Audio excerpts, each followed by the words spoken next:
Saïd, Calventi, Barber. Yeah, they are. Yeah.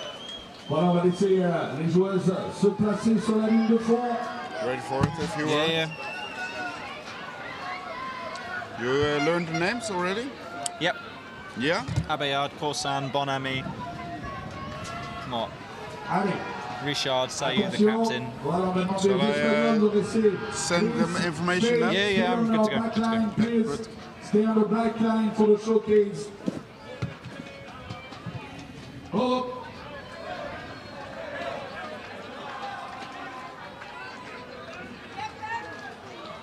Do you the introduction or? No, you do the names. Okay, and now the showcase for the players from Spain. Et maintenant nous allons vous présenter, voilà, les capitaines sont en train de se parler avec l'arbitre et après on vous présentera les joueurs.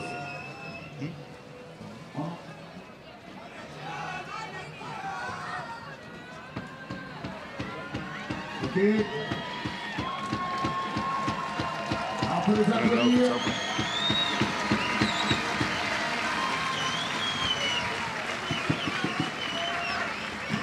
Okay. Voilà. And now the showcase for Spain.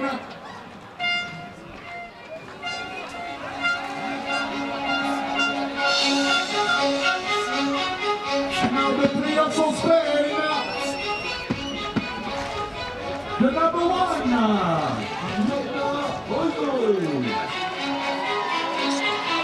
Just to go in it, or just cut in. The number two. Just start, they'll come in as they come through. But we haven't had. Yeah, just start.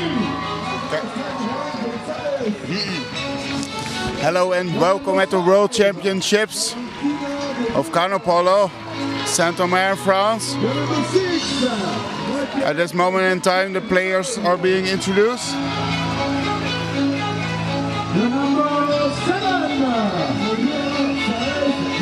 Number one, Albert from Espanyol is the captain Oyo. Number two is Casaneo.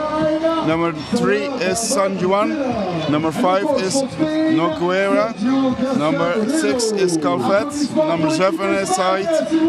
Number 8 is Calvet. Number 9 is Barbara. We're waiting for the French to be introduced as well. Number 1, Alberdot.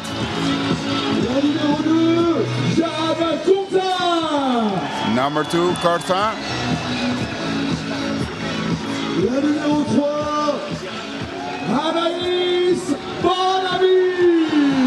Number 3, Bonami.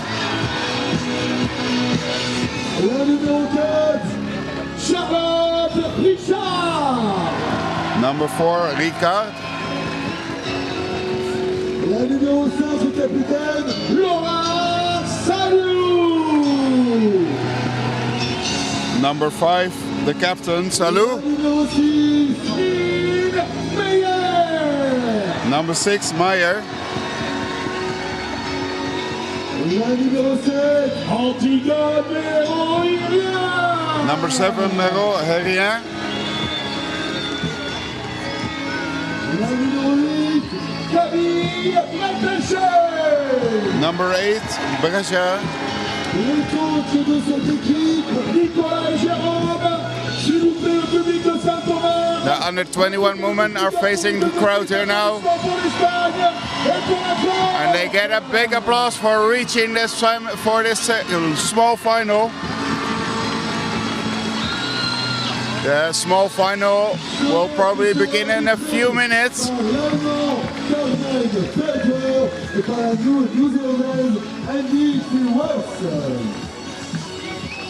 Allez, on va se lever, on va mettre.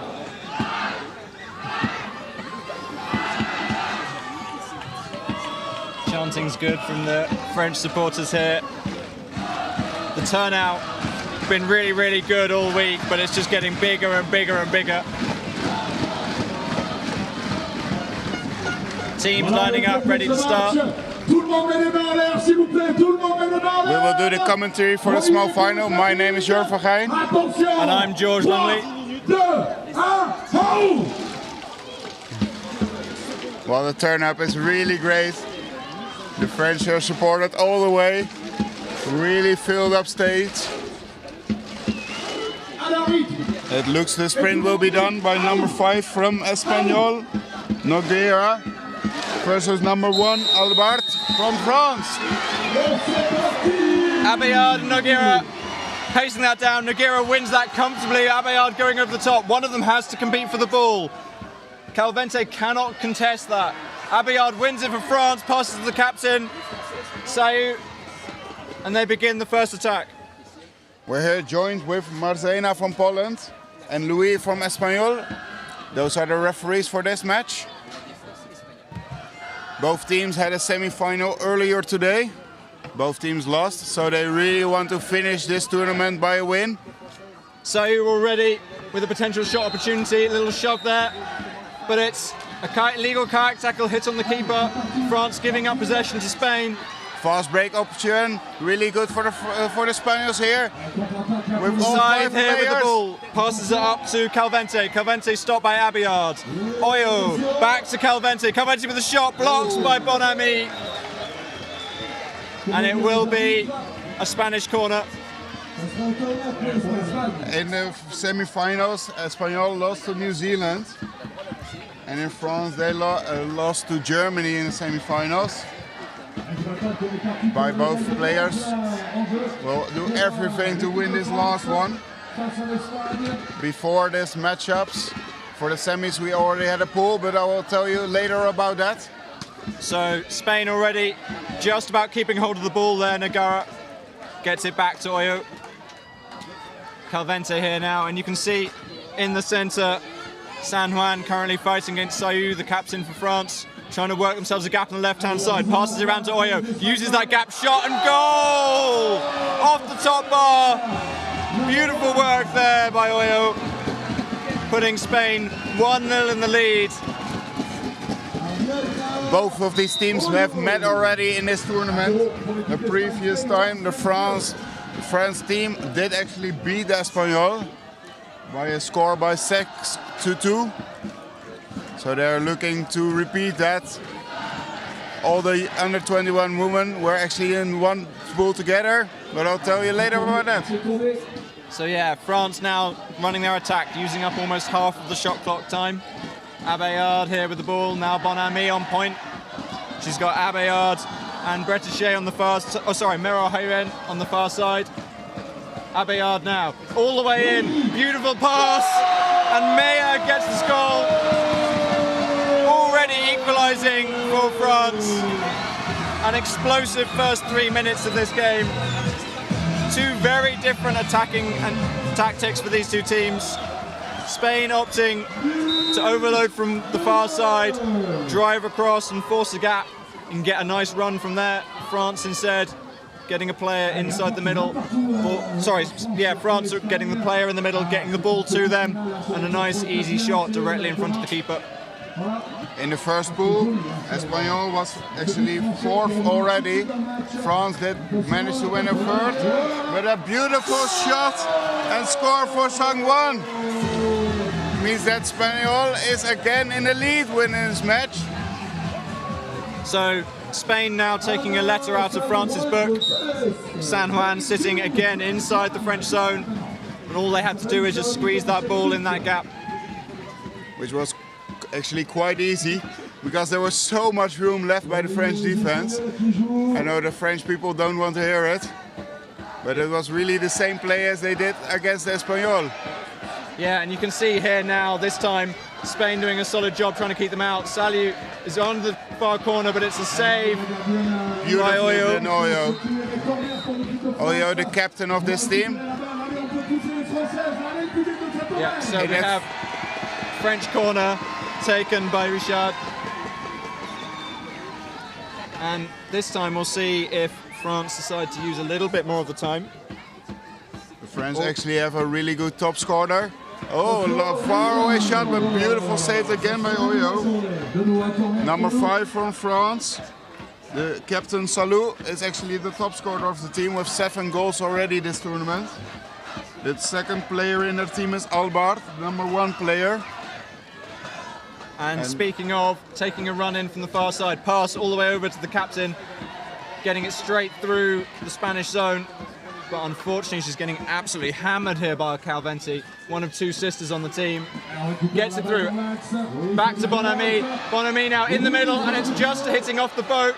Spain here looking to contest. Bonami is without her paddles. She's having to pace onto them. But still in French ball position. Really nicely done by number 4 player from France, Ricard. Keeping the pressure, getting the pressure from the Espanyol lady, but still in ball possession for the France.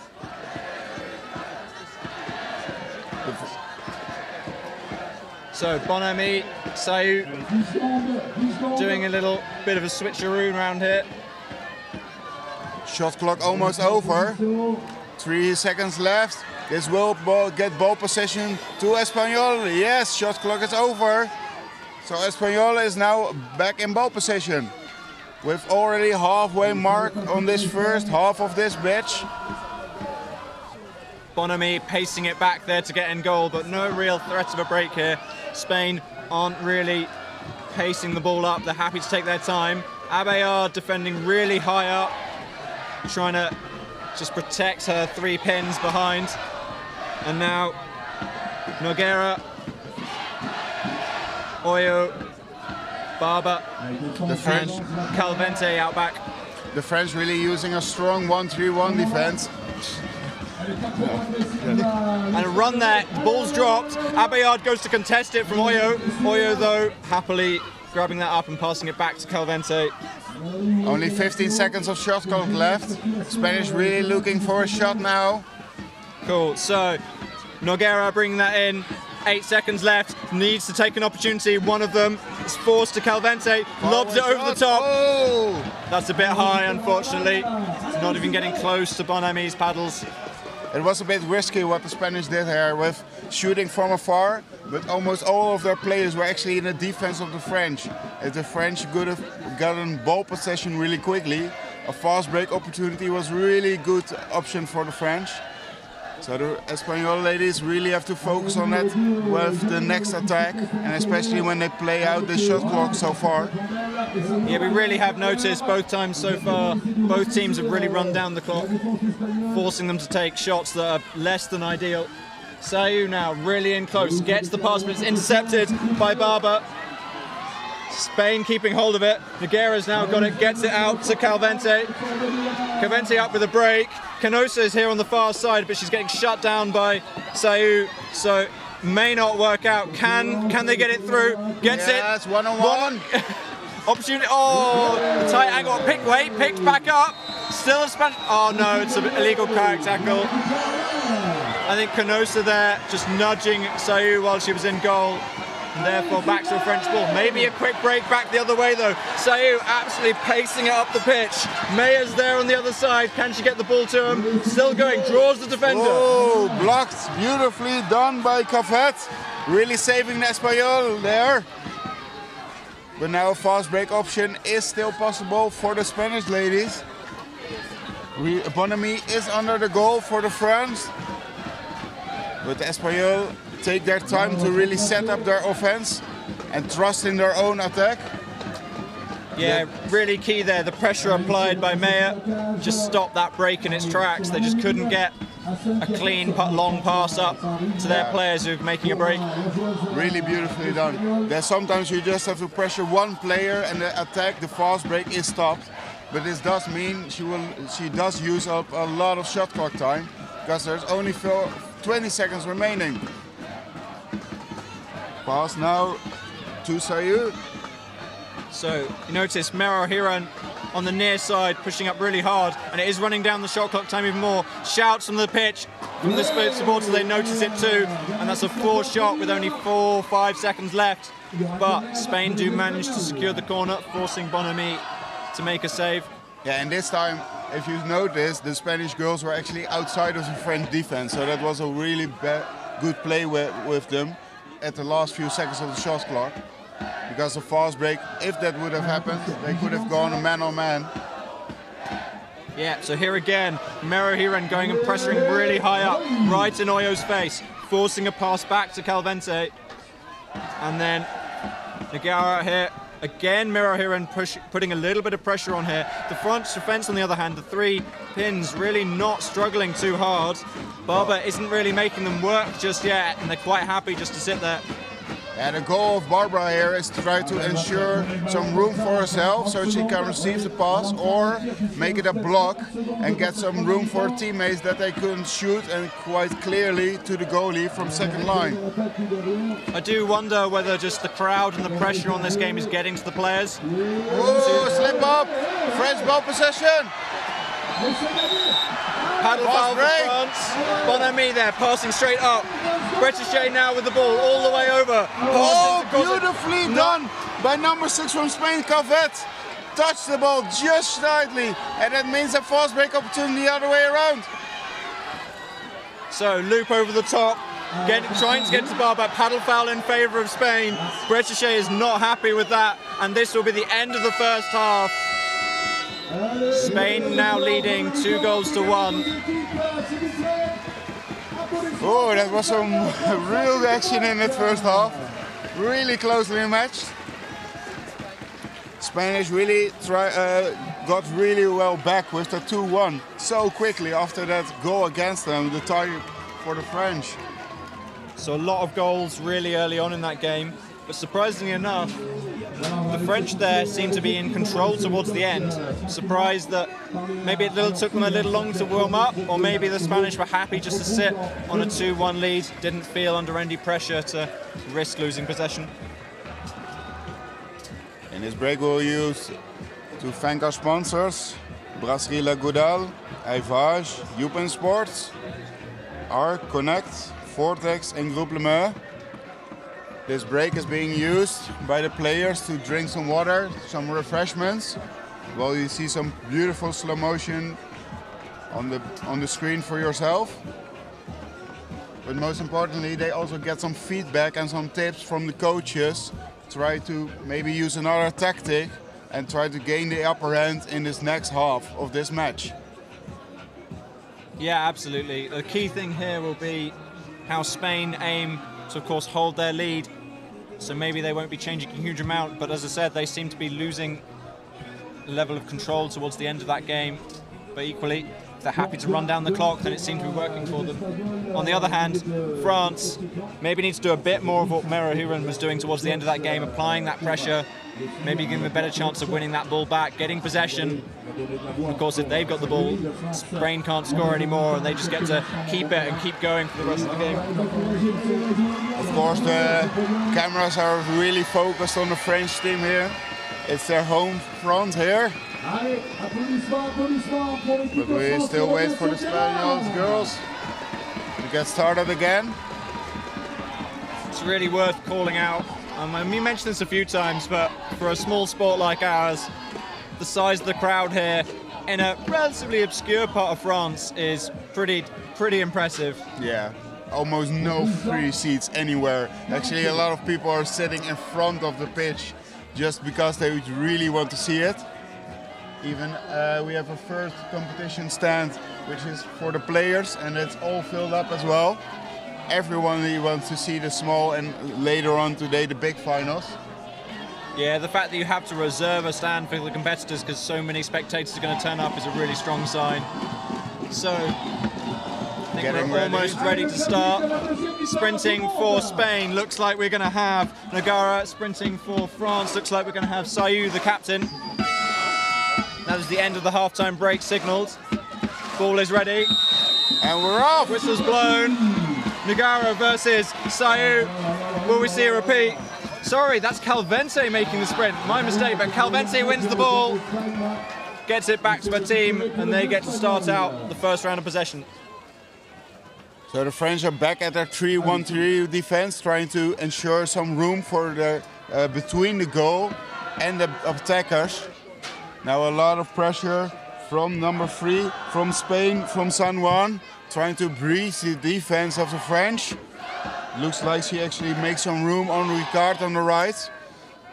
So the ball should start on the left and end on the right. And at Ricard, trying to ensure some position. But they get a lot of pressure from Oyo from France.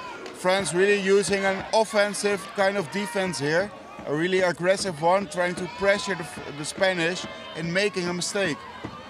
But I was saying, and now 10 seconds remaining on the shot clock with a forward trend, but beautifully saved by Bonamy, the French goalie. She's been absolutely crucial to so many of this French under-21 women's side's games, not only saving so many of their goals, but scoring a fair number of them too. So now Spain on their corner attempt, side, Noguera, Oyo. I think again they're just going to try and run down the time here. They're happy being at a 2-1 ahead. And if they can just keep possession, they can just do this for the rest of the game. As long as they're taking shots, they're on target, they'll force corners from almost all of them. And therefore we start. Abeyard pushing out already onto Oyo. Instantly, Spain start to commit. They try to take advantage of the fact that a player has left the zone.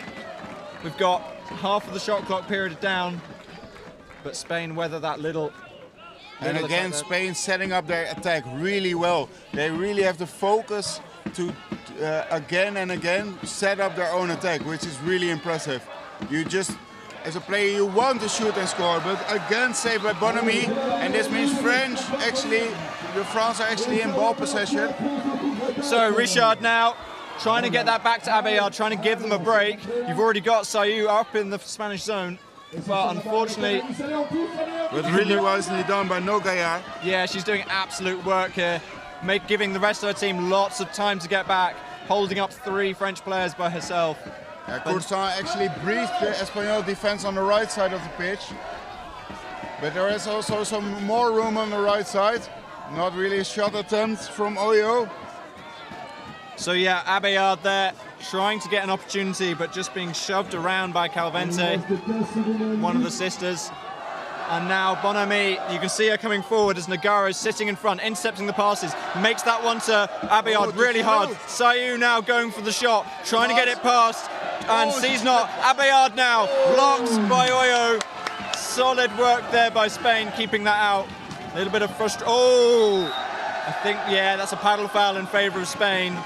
The paddles of Courson just getting a little bit close. But I don't know whether you noticed, but you can see some frustration now on the sides of the French. Abeyard, definitely getting her paddles a little close to some of the Spanish players. I really thought that Chalou would pass to Courson. She was really free in one-on-one position for the goalie, but she couldn't quite get there.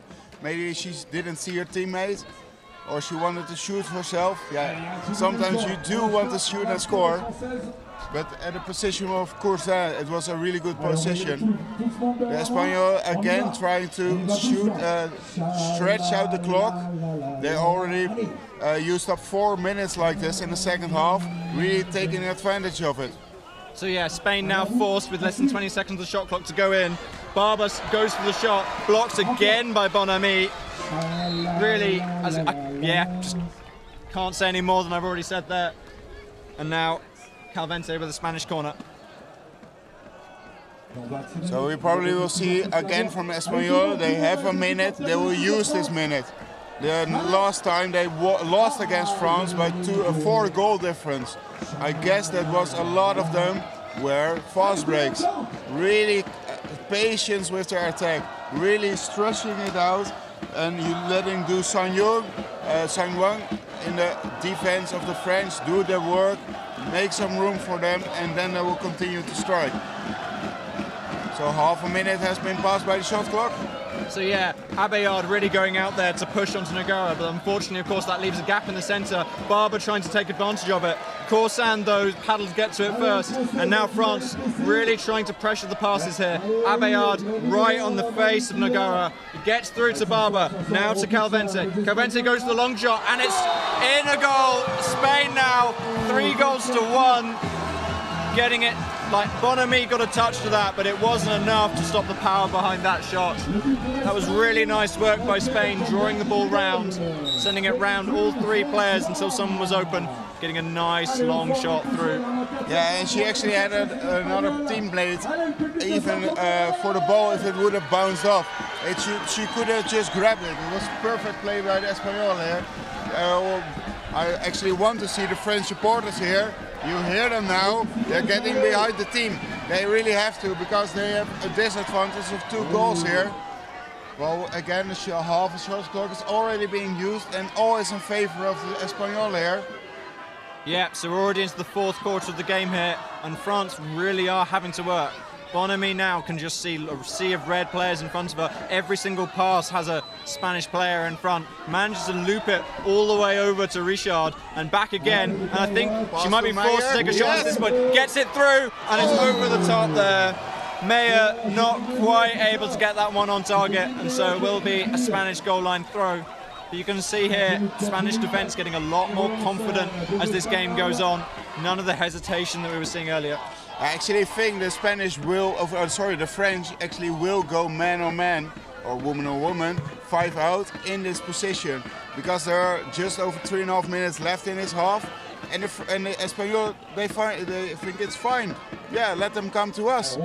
I mean, we can handle the pressure, and now we use up all the shot clock again. Already half has passed. We wait for the next attack. A lot of pressure already from Mero Beherrier, who's in front of the defense of the French.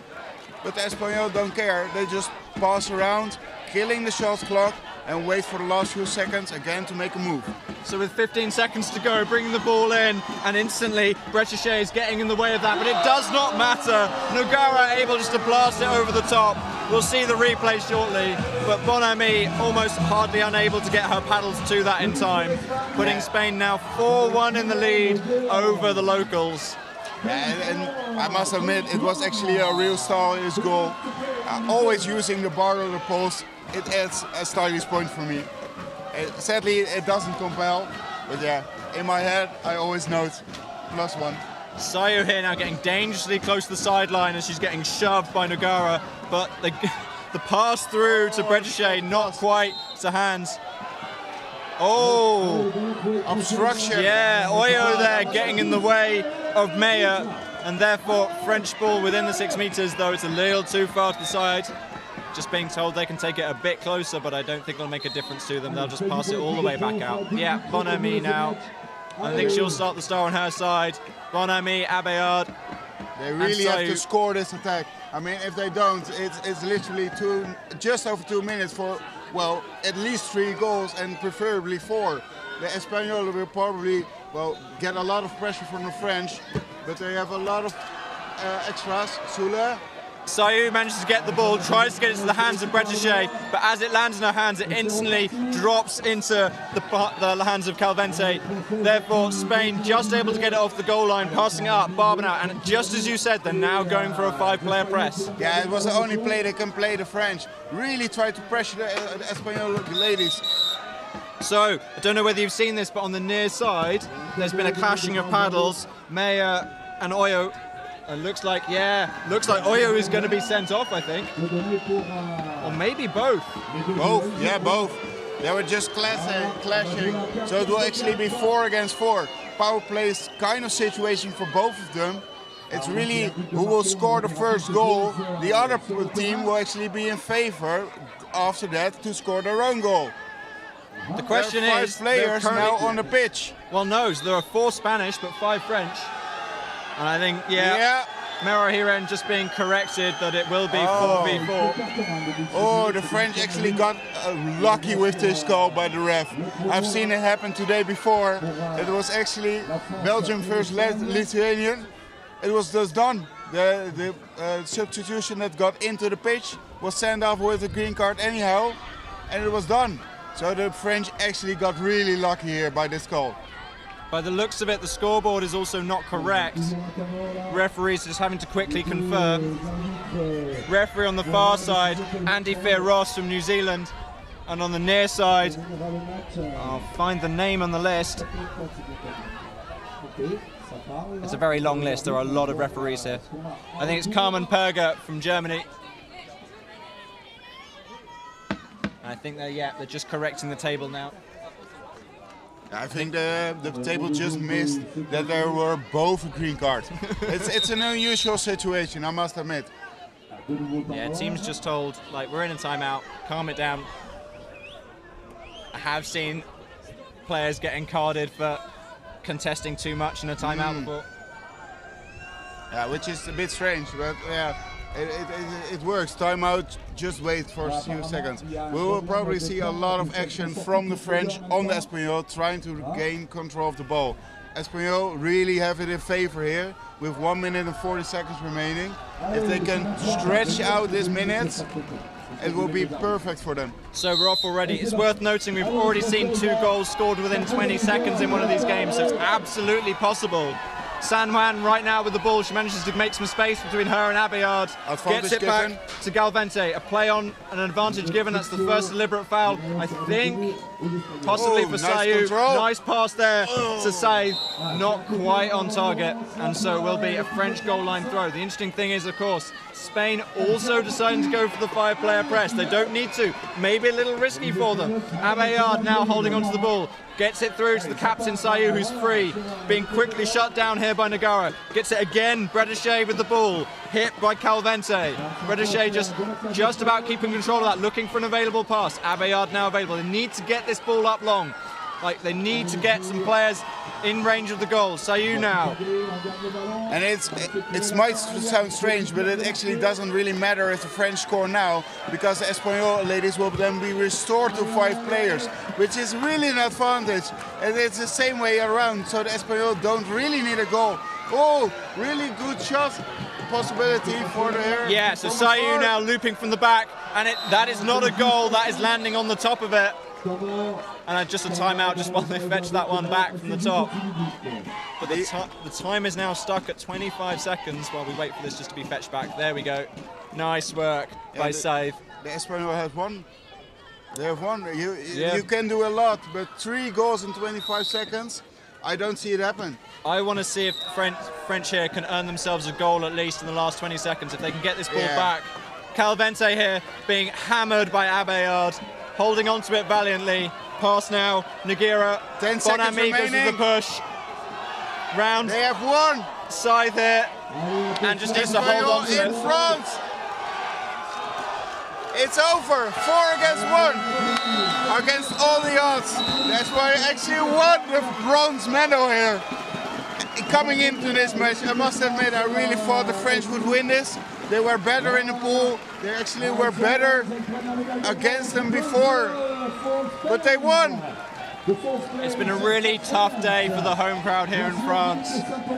The under-21 women here just missing out on the podium, and not that long ago, their senior men also lost out on a semi-final place. Both of them hopefuls for at least a podium, if not a gold medal. I think the only ones left are maybe the French women. That's the only option maybe for the French to get a medal in their home country. That's a real blow. Real blow. On the other hand, Spain. Wow, what beautifully played. I mean, it's so impressive. The crowd here, all their supporters, all the other teams for Spain have turned out, plus friends, family, other people who play the sport in their country, all present, flags waving. Yeah, a real underdog situation here.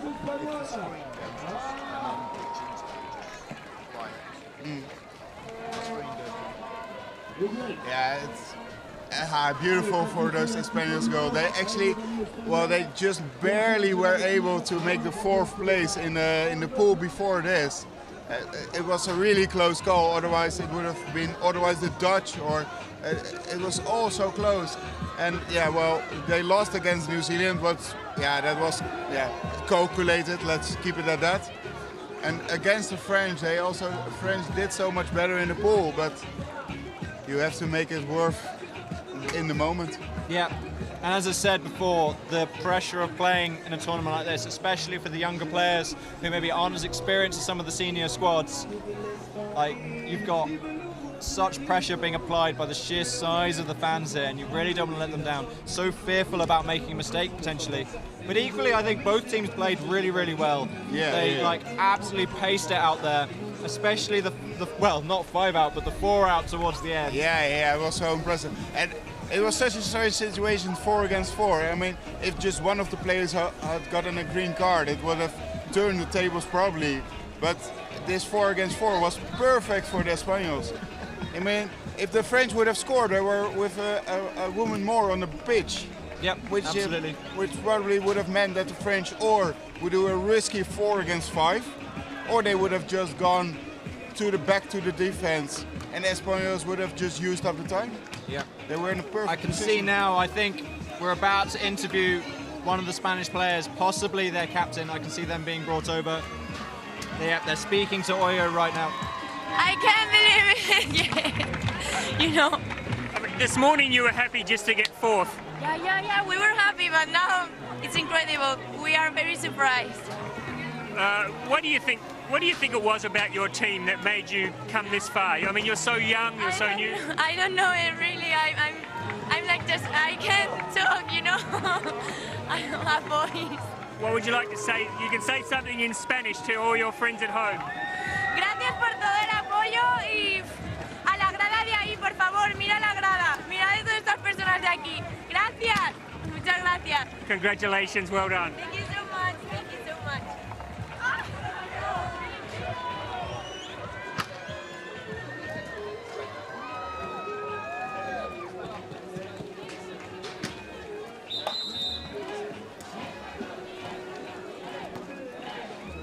On your screen, you can still see the celebrations of the Spanish there. Next up will be the under-21 small final from the men. That will be Italy against Poland. Yeah, so we have the 3rd, 4th playoff. They're already warming up on the pitch. You can see them in the background across here. Oh, let's look at some of these highlights. Oh, this is amazing. So far away and poof, goal. Especially with that paddle right in your face, trying to get that past. Yeah, real impressive. Wow, did not expect that. Yeah, we'll leave you with these highlights and we'll hand over to our commentators for the 3rd, 4th playoff. Will be Benjamin and David will take you through the under-21 men's bronze medal match. Thank you very much for watching this one and have fun with the next one.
Sat down. I see. No, if you heard the interview that we did. No. Oh, I think they may have. Could you could hear the interview, okay? Yeah?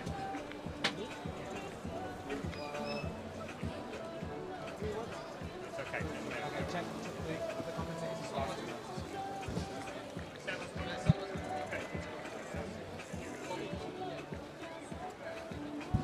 Welcome back to this ICF Canoe Polo World Championship bronze medal game here we have between the under-21 men's teams of Italy and Poland. Poland losing out to Germany in an intensely tight game earlier today. The final score was 2-0, but Germany scored in the dying second. They only scored their first goal with 2 minutes left on the game, so they pushed them all the way, this Polish team. They've been the breakthrough team of this championship, this Polish under-21 men's team. By comparison, this Italian men's team, under 21, lost an incredible game, the best game of the championship so far. I encourage you to go back and watch it. Between Italy and Spain, so many cards in that game.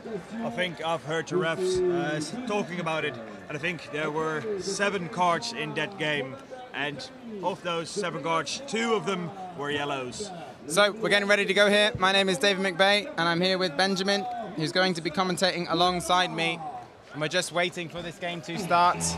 We've just got the Spanish women's team out of the water, the under-21s, after winning their bronze medal, and all the coaches celebrating. So Poland going through their lineup.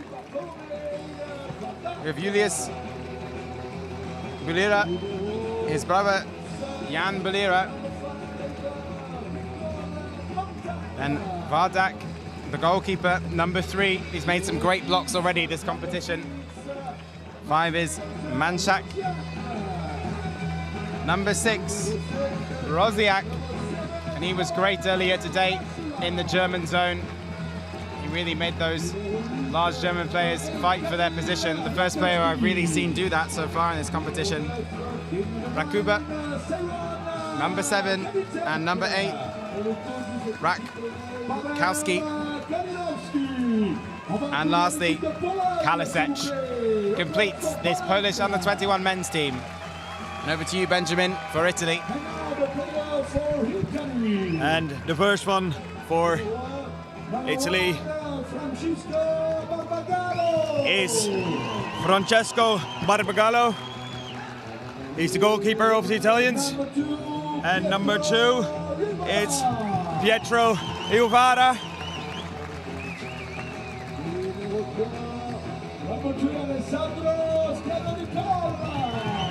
And number 3, Alessandro Ciano. And then number 4, it's Mario Eugenio Serafino. And number 7, number 5, Giuseppe Ruggiero.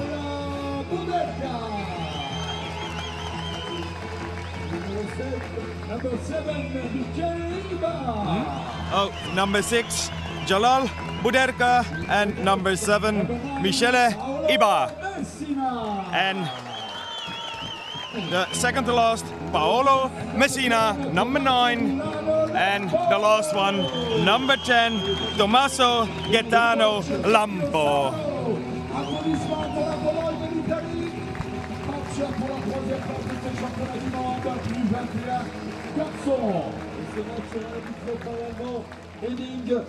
So if we get anywhere close to the Spain-Italy semi-final earlier today, this will be an absolutely fantastic game.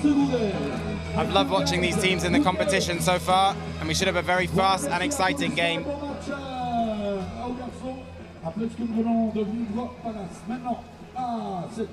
So there's some fantastic shots from the crowd. This venue was custom built for canoe polo, believed to be the first custom built venue in the world. This is the 14th World Championships ever to be hosted for canoe polo. The last World Championships was due to be hosted in Rome, but was cancelled due to the COVID-19 pandemic. And this is the first World Championships since the effects of the pandemic. And it's great to see Italy here contesting for a medal. So we're getting ready to go, and it looks like we will see who's shaping up for the sprint. It will be the captain, Julius Bulira, up against Pietro Uvara. Uvara getting ready to go. It could also be Lampo for Italy though, but it will be Uvara up against Bulira. And Uvara seems to have it comfortably, getting there with the speed. So Italy with first possession in this game. Over the top, the ball comes to Uvara. Fumble. And that's a fumble for the Italian team, but they seem to give it into possession. Barbagallo with the ball, the captain, the goalkeeper. He's calming his team down with the repossession of the ball. Lovely ball over the top there to Barbagallo, and Bulira already putting high pressure out on that floated ball. So the Polish starting with a fairly aggressive 2-2 defensive style here, looking to get blocks like that, and they have regathered the ball immediately. For Rakowski lays off the ball Oh, look at number 2. If the pass can come, it's a guaranteed goal for Poland. But the pass isn't able to come. It went outside of the field, so ball for Italy. So Vardak there put under pressure and pushed off the pitch. So Lampo with the ball for Italy. And we will see how Italy will set up here in attack. It looks like they are set to play with 2 men on the inside of the Polish defence. That is Lampo and Iba, trying to make space for the 3 runners round the outside. So traditionally the larger players will go and make space for the faster players to run into and get the shot away. But round the back comes the run there from Uvara, and Uvara with the shot. But it is blocked and it will be a corner. So Uvara seeing the gap that Bulira left behind him and happy to run into it, and that's the risk with 2-2. It does leave you more open on the sides.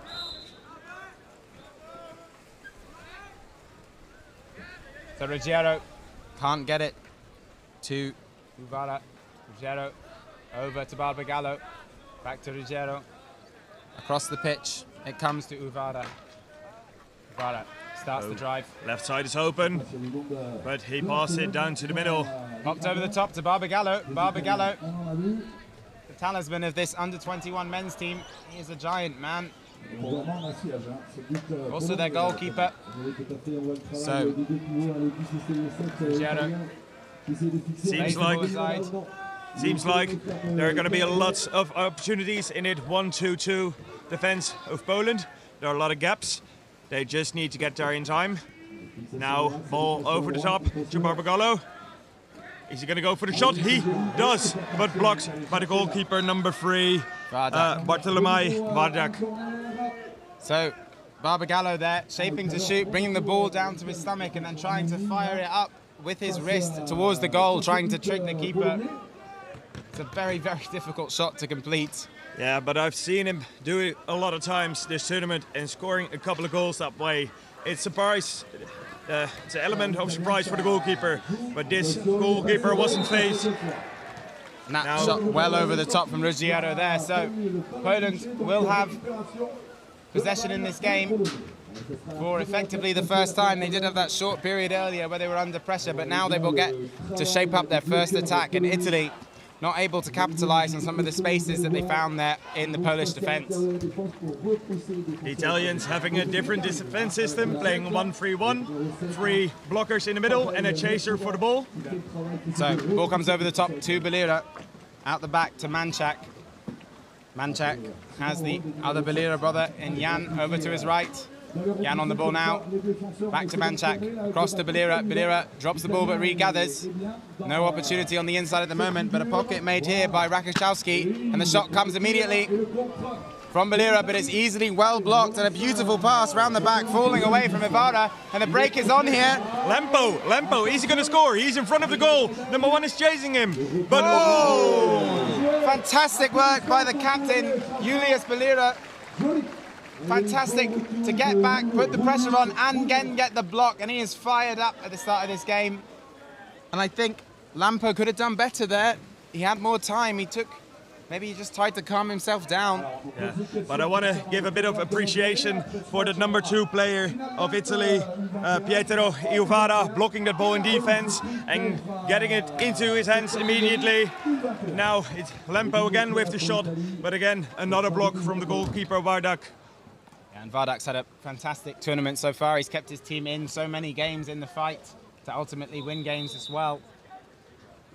Giving it a big celebration after that block. As a goalkeeper, it's fantastic to just get a few blocks underneath you in the first couple of minutes of the game. Does wonders for your confidence, and it also makes the Italian team second guess themselves when they go to shoot. But that's another big shot from Lampo, and he's had 3 on the trot now here. So we'll see whether he will start to look for a player on the inside. Yeah, I don't think that attack on the right side is working. The angle is just a bit too sharp, which makes it easier for the goalkeeper to block the ball. But then again, they're trying it again on the right side. But also Julius Bulira on the right side doing a great job defending there. So 45 seconds on this shot clock.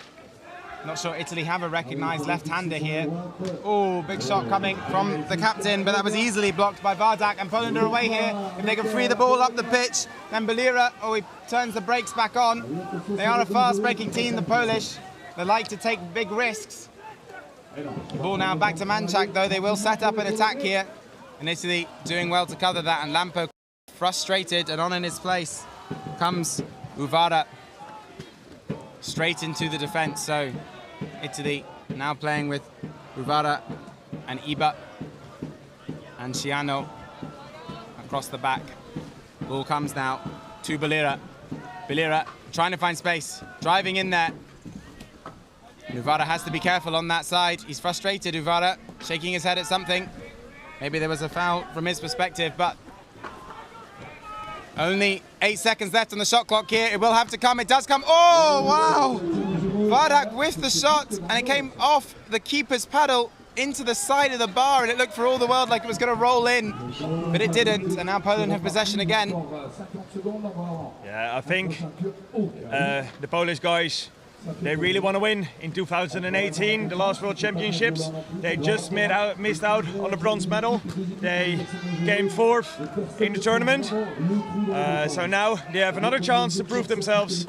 It might be a different generation now, but still, it must hurt to just miss out on the medal in 2018 in Welland, Canada.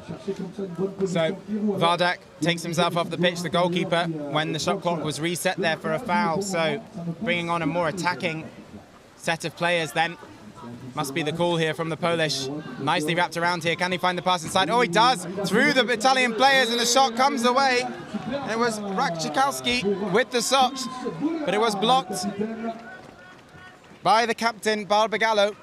Oh, and they're going to put a bit more pressure on the Polish. They are blocking off the corner and looking for that inside pass. Played with a pass off the water. Came. Oh, nice pass. Now number 7, Ruchaba.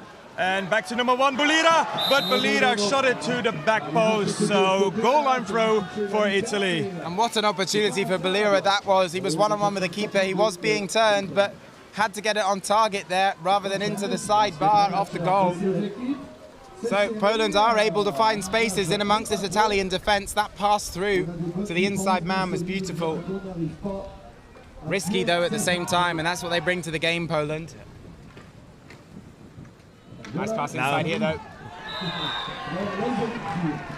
You know what really stands out to me, that the attack of Italy only is on the right side of the pitch, and sometimes they try to pass it to the middle, but they always go from the right side. Messina with the ball now, again over the right side. Now pass inside to number 3 with the shot, but blocked again by the goalkeeper Vardak. And now fast break opportunity. Balls come up the pitch. This is going to be between them. There's 2 Polish people trying to get to the ball. Oh, will the shot come? It does. Oh, what a goal from Belira from Poland. The 2 brothers connecting up the pitch, and he had a man on him, a paddle on him, and he went for the shot off the surface of the water. Watch this on your replay.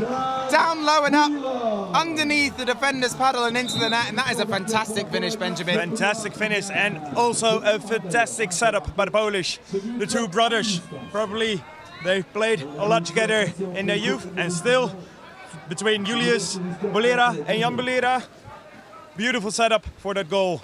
And now Italy back in offense. Now offloaded. Over the left to Messina. Oh, Messina with the lob shot, but missed. Deflected off of a Polish pedal. So corner throw for Italy. So let's talk through a little bit of this Italian attack. There's only a minute left on the game here, so Italy with a minute to get themselves back into parity in this game. And it is Barbagallo from the corner. No option for the shot, so he dribbles it himself. He does have Ruggiero over on this left-hand side. Opts instead to give it back to Messina. Messina back to Barbagallo. Back to Messina. Over to Ruggiero. Ruggiero. Oh, opts to go himself, but it's nicely blocked by Belira. Twice by Belira. He gives it a celebration as well. He had his man covered there. 20 seconds left on this first half. And in the crouch, you can hear a Italia shout from the supporters. Is it enough to encourage them to score? 10 seconds here.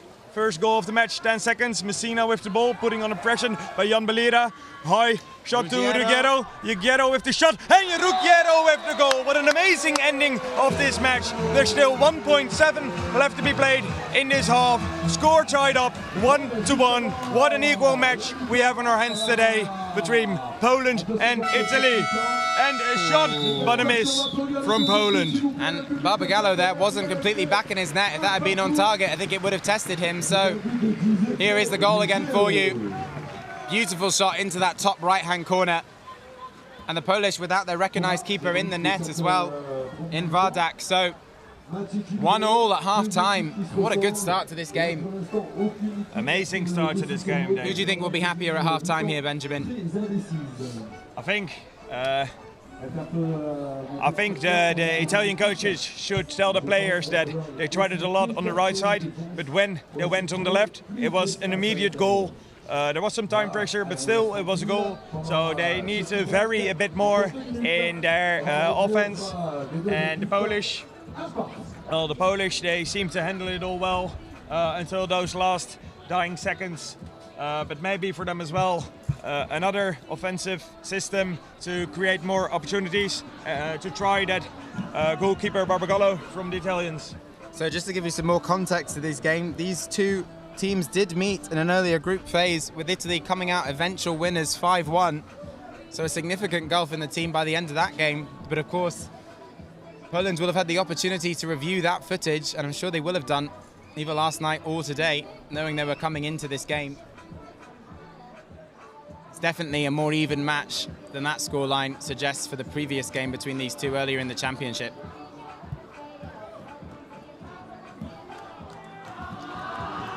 So Poland getting themselves fired up here, spraying the water into the air. Italy, by comparison, looking very calm and composed. They already expended a lot of energy earlier today in that Spain game. Mental energy.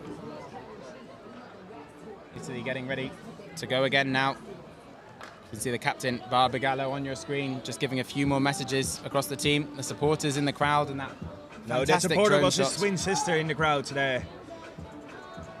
His twin sister, the captain of the Italy under-21 women's team. I'm sure their family are watching on, very proud at the moment. So some more highlights here. We can see that beautiful shot from Belera again, opening the scoring in this game. There's about 30 seconds of break time left until we continue the second half of this game. These are fantastic images, Benjamin. It's so incredible to be highlighting the sport this way. All credit to the sponsors and the hosts and the ICF for the provision of this video feed for everyone watching at home. And for the future of the sport, to have all the games available to watch back is massive for this World Championship event. So we're getting ready to line up again, and we're going to see who it is. It will be Belera. Belera this time will be shaping up against Uvara. So round two for these two. Belera definitely more in the fight this time, but it looks like Uvara's got it again. Does he? No, Belera, hands on the ball. They're both in the water. Oh, Belera there has to come up through a boat. Foul is called against Uvara as a result. And so Poland will have first possession in this second half. Do you want to explain that foul there, Benjamin, when you're upside down? Yeah, when you're upside down, the opposition, you can't keep pedaling to their boats, because then you have the danger of running out of air on the water. So that's what the Italian did, which is not allowed.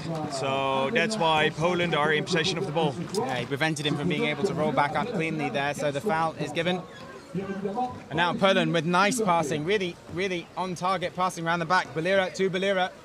Down the middle coming Vardak. Can he get the ball back? Belera goes himself with the same shot that we saw scored earlier, but this time from the other brother. And Belera tries to play the ball inside, but it's lost, and Italy will have the break. Lampo on his own at the moment, but he has Messina on the right side, but he does it himself. Oh, wide. And Messina hangs his head in the air there. I think he wanted that ball played across.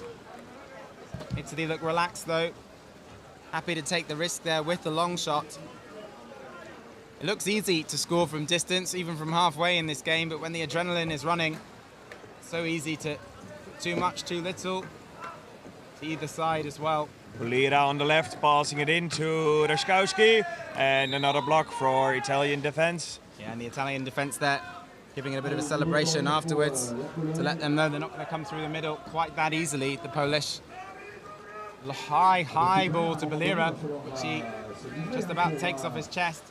Bolera then getting underneath Uvara. Back to Bolera. He will pass the ball back out to Manchak shortly, I think. There it is. Manchak setting up. So Poland trying to make space on the inside here. It's Rakchowski trying to make space alongside Rosiak. Rosiak, they're trying to feed him the ball at the moment. They're trying to feed the ball, over the top, nicely. Shot coming here, blocked, down. Who's going to regain it? Italy have regained it. Can they keep it in? The ball comes over the top. But Italy have a half chance here on the break, but it's quickly fading as Poland cover, and they're well covered now.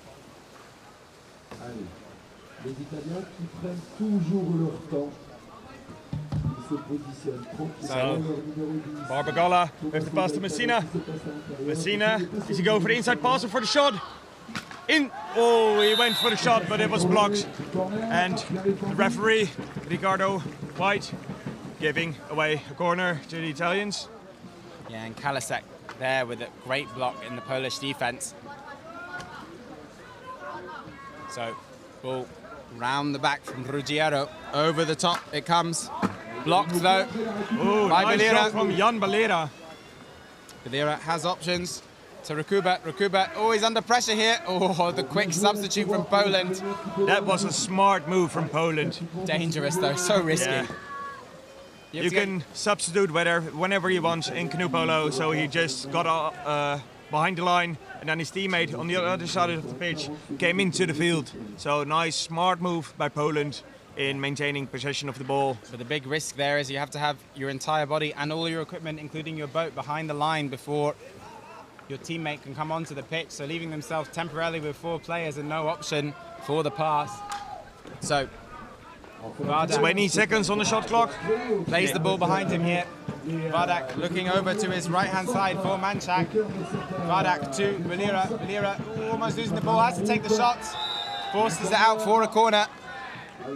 I think Bolera, his signature shot is coming with the ball really low and then scooping it up, and that's really hard to see for goalkeeper. You already seen it once in this game when he scored a goal, and he tried it another time, but this time Barbagallo was on goal, able to block the ball. Now again, Bolera, no, he passed it out to his goalkeeper and playmaker, Vardak. Yeah, so Vardak on the ball now. Looks across to his right-hand side to Manchak to make the run. Manchak considers the dribble but comes back to Vardak. Vardak shaping to shoot, blocked. And at the moment, those 2 Polish players on the inside, Kalasek and Rakuba, aren't really making much space for their runners. Italy again playing this corner trap. They're trying to force that high ball over the top, and then in theory there should be an Italian pressure on. Manchak going for it. Manchak with the shot, but again blocked, and now ends up in Italy possession. So Lempo with the ball. Is there going to be a fast break there? Oh, ball was a bit too short for Barbagallo. Sneaky pass to Ruggiero. Ruggiero all the way to Messina. Messina with the shot. And Messina with the goal! What an amazing fast break! That was amazing fast break for Italy. Oh, it went from Lampo to Barbagallo. Sneaky pass to Ruggiero.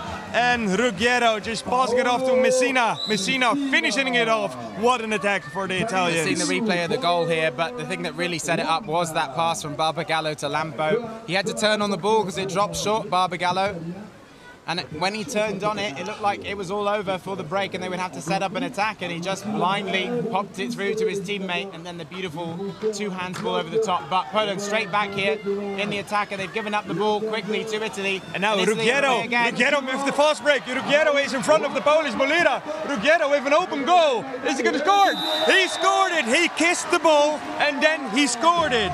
Giuseppe Ruggiero with the 3rd goal for the Italians. Amazing play again by Italy. Oh, kissing the ball, that is... Oh dear, that is... I'm not sure how I feel about that, but we'll allow it to stand.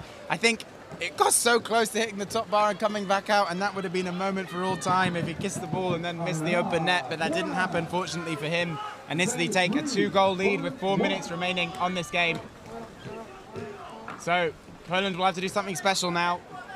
4 minutes is plenty of time in this game, especially when the game clock here gets timed out after every goal. Oh, did you see how he threw that ball, David? He did it now, not that underhand shot, but he scooped it up towards the goal. He was able to do it because Rosiak had a big block on Messina there on that left side. Was a good opportunity, but now they mess up, and Lempo with another fast break opportunity. Lempo with the high lob to Messina, and there's no goalkeeper on goal. Messina with the shot, but it ends up short. Good opportunity for Messina. Unfortunately, no goal. So let's talk a little bit more about this corner trap, because it's working really nicely for Italy. Essentially, they take 2 players, they put one towards the person taking the corner and force him to have to pass over the top rather than risk going through the player. And at the moment, they're getting the block almost every time or getting to the ball, but straight back into the game there. Mindchuk with the goal. From little to nothing there. It looked like it was well covered by Italy, but he finds an angle and scores. And now Poland is back into the game with just 1 goal behind Italy, 3 against 2. Let's see what Italy is going to do. Poland is doing a man-to-man attack. David, can you explain to the people at home what a 5-out man-to-man attack is about? Sure, so this is a high-risk, high-reward strategy here. They're going to put 1 player on every player on the pitch rather than set up a strict defence, and they will hope to force Italy into making a mistake or dropping the ball or even running out of time on their period of possession so that they get the ball back earlier.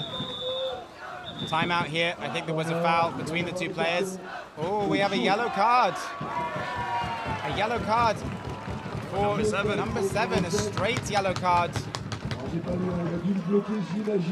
That's gone to Iber.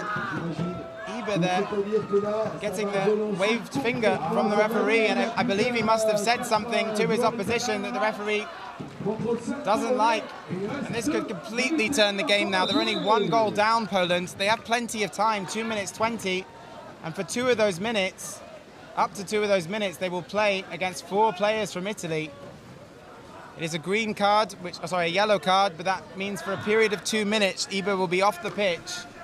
And if Poland do score, he will come back on. But for now, Poland have a massive opportunity to tie this game. Was it something he said to the referee, or you think it was an obstruction? No, I think it was to the opposition there, is the way I read the situation afterwards. Yeah. That's what I thought, but I wasn't too sure about it. It happened on the far side of the pitch. We'll have to find out later there's on. going to be a lot of gaps for Poland to create opportunities. High ball all the way over to Mindchuk. Mindchuk with the shot. No, Mindchuk with the shot, but blocked easily by number 2, Pietro Iuvara. So quite incredible, really, how quickly this game has turned from that long shot from Messina that he missed to take it to 4-1.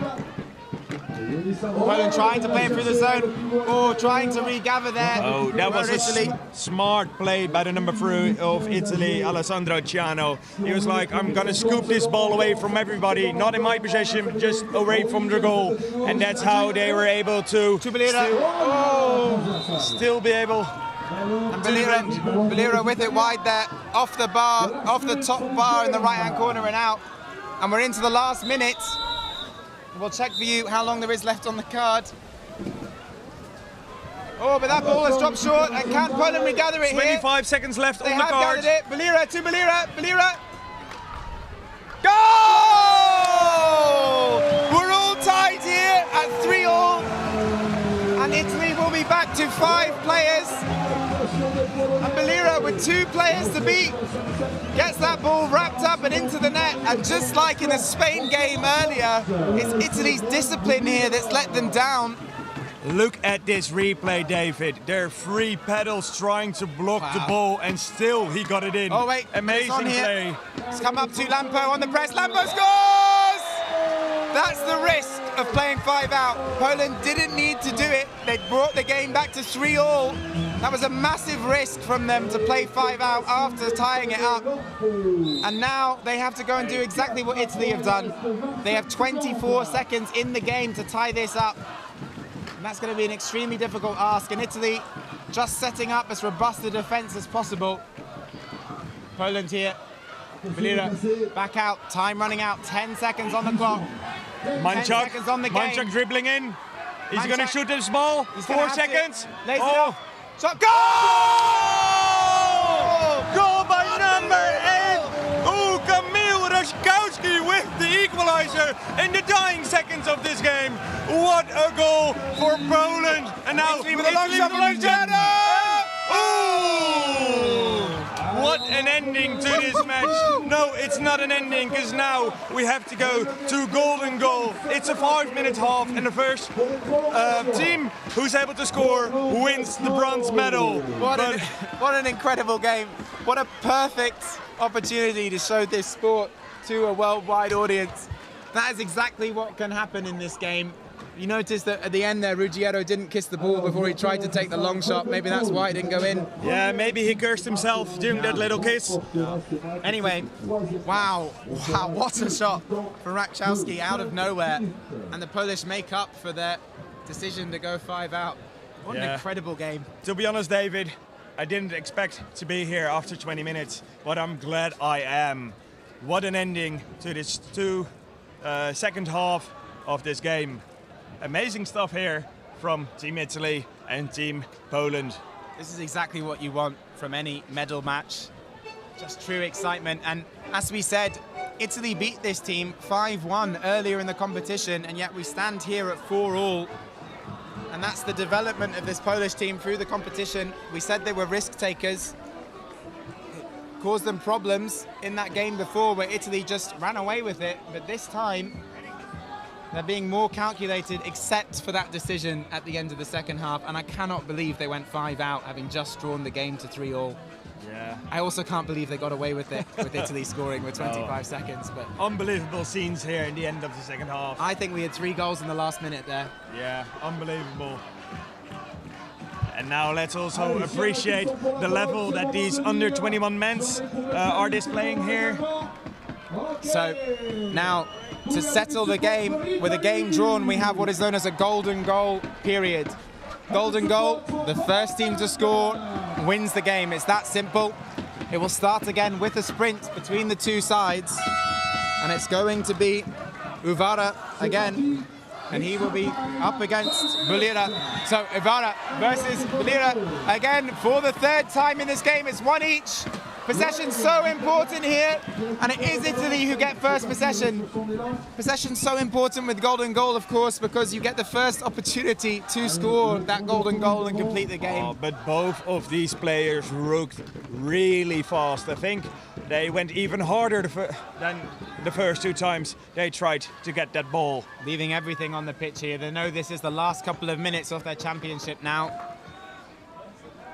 So, Italy. Yeah, it's Guisapi with the ball, throwing it to number 2, Uvara. Uvara with the pass to the left. Barbagallo, is he going to finish this match? Is he going to do it? No, he shoots it wide.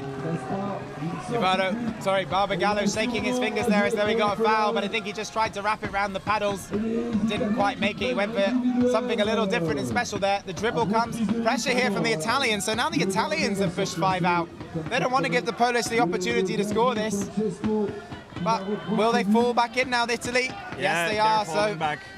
They've run down 40 seconds of the time there. In this overtime period, there's 3 minutes and 46 seconds before we play another half of overtime, I believe. So Lempo in trouble on the right side. Oh, but he regained his position. Schiano there fighting hard with Belira. Belira down the middle will come Kalisec onto the pitch. Belira over the top to Manchak, who brought them into the game once. Back to Rachkowski, who brought them into the game the second time. So multiple shooters here available for Poland. Nicely laid off here, Belira. Oh! Did he just miss, or is it a corner? The referee says it took a touch on the way through. It was blocked out nicely by number 9, Paolo Messina, I think. Oh no, it was, easily blocked by the keeper. So anyway, okay, ball comes in to Belira. Belira keeps possession just over the top. Yeah, it was a foul by Belira. So now Italy trying to do a fast break. Ricciardo is away. Ricciardo is away. Messina is away. Oh, is this the opportunity for the bronze medal? Are they going to do it? Messina in front of the goal. Messina in possession. Messina with the goal. Italy win the bronze medal. What an amazing fast break again by Italy. Helmets flying through the air. What an excitement on pitch 1 now.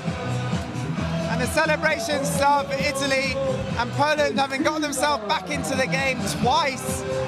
Can't see it through with the attack, and it is ultimately the Italian fast break that sees it off. Poland look upset, but I think they are ecstatic to have made this bronze medal game. They will be back, this team. There are some fantastic players on this team, but Italy are the ones who are celebrating a bronze medal, and having missed out on the opportunity to play in front of a home crowd in Rome for many of these players due to the cancellation of the last World Championships, they will get to celebrate with a bronze medal now. Yeah, and to Poland, unbelievably, it happened again, the same that happened on the last World Championships in 2018. They are placed 4th, and you can see the disappointment on their faces, but unlike like true sportsmen, they are now congratulating the Italian players. Amazing to see how both players go hand in hand, even after losing a bronze medal. So Italy here, holding aloft into the air. The BA, number 8. I believe that's to honour one of their friends and compatriots, a member of the squad who unfortunately passed away earlier this year. Fantastic to see them recognise that after their victory here. Obviously, a massive emotional triumph for them. And Italy coming together now. Yeah, Beautiful scenes. They're trying to get both of their coaches who were already into the water to join them in a group picture. Beautiful scenes there. Beautiful the whole crowd scenes. clapping, sharing their applause for this team. So Italy deserving of the bronze medal there. I think they were the better team. Well, I mean, they are the better team. They've won, but they've won throughout the game. I think they had a slight edge on the end of it. But good job for Poland, knowing that you lost earlier in the tournament with quite a bit of distance between you two, to get it so close. Big development for the Polish team into this tournament. So good job to them, and congratulations to the Italians. Good job. The emotions beginning to flow here for Italy. Fantastic scenes here. Congratulations to them. Italian Canoe Polo has a fantastic senior men's team, but they have a bright future with these players as well. And the coaches joining them in the water on the corner. So well done to Italy. Commiserations to Poland. 4th place, the hardest position to finish, sometimes they say, but I think when they reflect, they will be very happy about how this championship has gone. And they played a part in a magnificent final that will last for a very, very long time online for them to, I'd say, enjoy in the future, but at some stage I'm sure they will be able to enjoy looking back on this championship. So it's a thank you from me and a thank you from Benjamin. Absolutely. And the next game for you on pitch 1 here, we will have the under-21 women's final between New Zealand and Germany, and what a game that will be. And we will pass over to Curly and Elbow, who will commentate that game for you. Because we're ambitious, but we're happy with the results. We see a growing group. We've had a European Cup in which we ended up 5th, and we're still growing, and we're soon going to be on the top of Europe and of the world.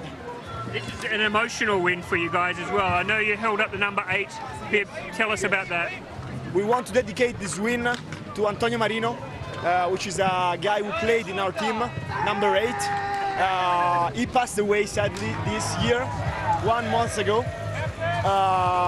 He was a strong member of our group, and we miss him so much. We dedicate this win to him. And would you like to say something in Italian to all your fans at home? Forza Italia! Yay! Yes, that's it.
Allez, on va bientôt passer à la présentation de ces deux belles équipes. La Nouvelle-Zélande à droite en noir, bateau noir, gilet noir, et les Allemandes à votre gauche. Hello, hello. Welcome back to Pitch 1 here in Saint-Omer at the Canoe Polo World Championships 2022.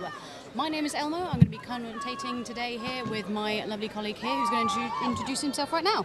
Hello, I'm Curly Barker. We're privileged to be here in front of the final. Got two teams that have worked their way up to this and they're looking good. They're warming through. They're just breaking the final preparations. We'll be starting in a couple of minutes. So yeah, we can see the final is in the under-21 women's category. This is New Zealand taking on Germany. Now this New Zealand team have absolutely dominated. They are undefeated in this tournament and they are going for the Grand Slam. Curly, do you think they can do it? I think they can. They came here confident, they came here strong, and they were, even on Monday before the games had started, they were saying they were here to win it. They said their defence is strong, and so they've proved all week, been very difficult to score past.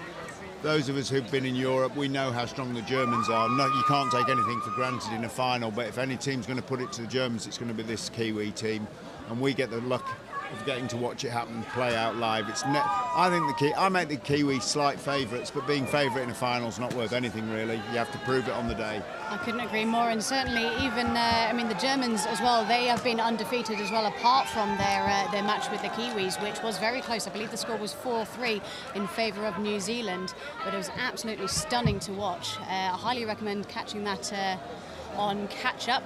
All of our games have been recorded on YouTube. It will be available to watch them at any point going forwards. We've actually had a pretty good tournament all in all. I'd say the quality of these games has been, they've taken it up a notch, haven't they? They have. I commentated some under-21 women's games at the very start of the competition on Tuesday, and I was amazed at the standard. Thought there'd be some sort of hangover from teams and the pandemic, and obviously they'd qualified. It's 4 years since it was an under-21s. Very few of these players competed in Welland in the under-21 category. They've all got virtually brand new teams. That's just the nature of age category polo. But that seems to have, if anything, kicked them on. They're better than they were in Welland. I say that across the board and without reservation. These two teams obviously at the pinnacle of it, but all the teams have played really well here. Under-21s, particularly the under-21 women's category, has actually come on leaps and bounds. So in terms of tactics we might see from these teams, I mean, I think we've seen a lot of the German strong defence. They have been absolutely iron walls in a lot of these games. How do you think the Kiwis might try and get around that? Oh, I think they'll rely on defend and break. Both these teams, that's their preferred option almost. I fancy the Germans for being that little bit quicker, but the Kiwi defence has been phenomenal through the tournament, and that's their go-to card. They're going to keep the goal count down. That's not so good for us, but the Germans are going to have to find a way of cracking it in open play, I think. Be very difficult for them. They've got some big hitters, the Germans, but they're really going to find that the Kiwis are going to bank on their defence. For us, they'll retreat to that and bank on it. They'll look about building and then running, because they're very, very good team players, the New Zealand girls. The Germans defend and break. It's been their country's go-to system. They bank on the defence, they bank on being quicker than their opponents, and I think we'll see that generally. Just name-checking the referees here, we've got Malzena Anziak Ginter from Poland and Luis Badiola as the two referees. Most people will be aware the ICF selects referees. Now, Curly, I believe you have refereed at this level. What is it like being a referee at in a final? It's interesting because I've been asked that before. It's very like being a player. You're nervous, you want to get it underway, you want to get your first touch of the ball. The put-in for the refs is very nerve-jangling. You want to get it right, you don't have to call it back. And like the players, once they're 30 seconds into the game, those nerves are gone, the focus comes. And really, if the referees have had a week to prepare like the teams have, they'll be on top form. We shouldn't have any trouble from them. And I'm sure the crowd will make their presence known if there are any calls that they may disagree with. They've certainly been unreserved so far, but at the same time, I think the referees, they've done extremely well to not crack under that pressure and keep control of that game. And that's the most important thing as the referee, isn't it? To keep control of that game. Don't let the players get to you. Don't let the crowd get to you. Keep control. Keep the game moving as well. Nobody tunes in to watch however many minutes of timeouts. They want to see some fast, powerful action here in Saint-Omer. You're right. The referees have been asked to keep the game going. The card system's been changed to try and reduce the number of timeouts, and I think broadly speaking that's worked. You're right about the crowd, though. The Kiwis have got a small crowd relatively, but they're pretty vocal. The Germans, obviously in Europe, always have a massive travelling presence. No different here. They've got flags flying over the stands. They've got big areas of the stands earmarked out, and they will be very, very noisy. I've no doubt about that. Well, I don't doubt it for a second. They've already brought a drum.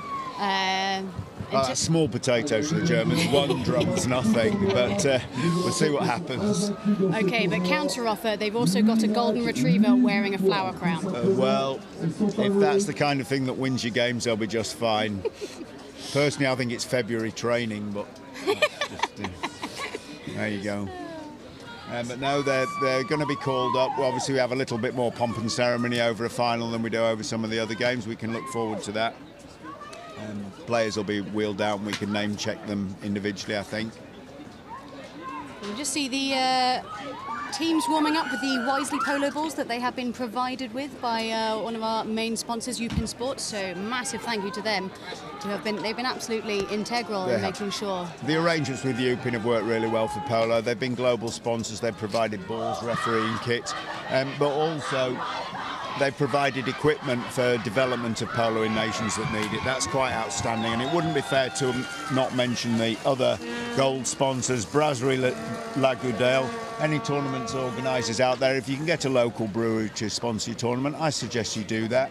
There are all sorts of fringe benefits, and very much enjoyed by commentary and management and the ICF officials. And Eiffage, which is an engineering company, which have also got sponsored this. So we've been very, very lucky here. The French have been phenomenal at G'ing up their sponsorship. I'd just like to say that the town of Saint-Omer has hosted this event beautifully as well. It's a beautiful village.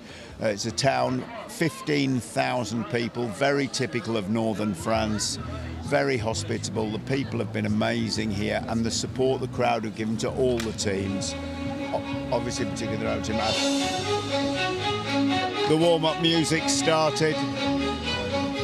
I don't know how well you can hear us over it. It is very, very loud in the stadium. It's quite the atmosphere, actually. Are you feeling it? I'm feeling it. Oh, there's a massive atmosphere. I mean, I think there's been a great atmosphere all week. If you've only been to canoe polo tournaments where the only crowd is some passing dog walker, you've got typical exchange of gifts. But if you've only seen canoe polo played in front of a minimal crowd, when you get to an event like this, the difference is massive. It's part of something the players actually have to learn to deal with. Well, you can imagine if you're only used to playing in a pool or in a lake in the absolute middle of nowhere, and all of a sudden you're surrounded by absolutely packed stands. And very noisy packed stands, and the speakers are incredibly loud. The German fans are on their feet.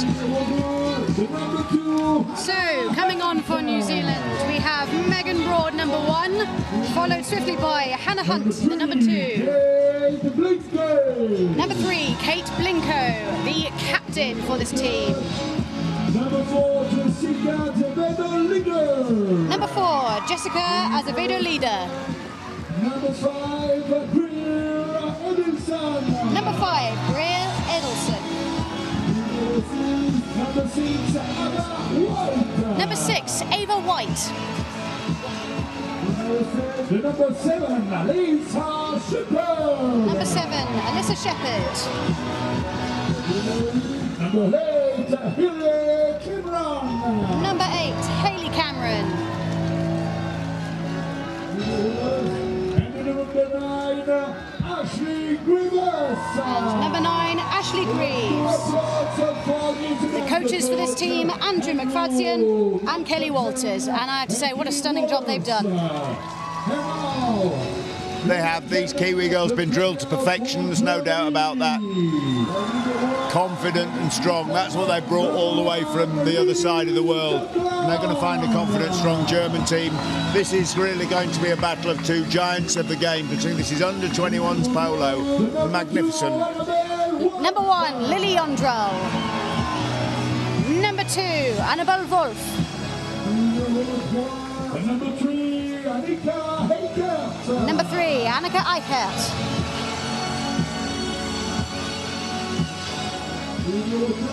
Number 4, and captain for Germany, Hannah Kuntz. Number 4, the captain, Hannah Kuntz.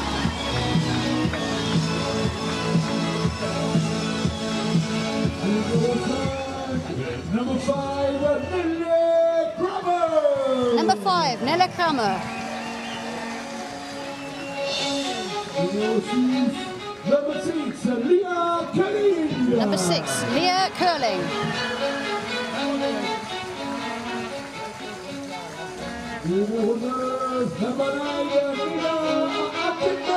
Number 9, Nina Hackenburg.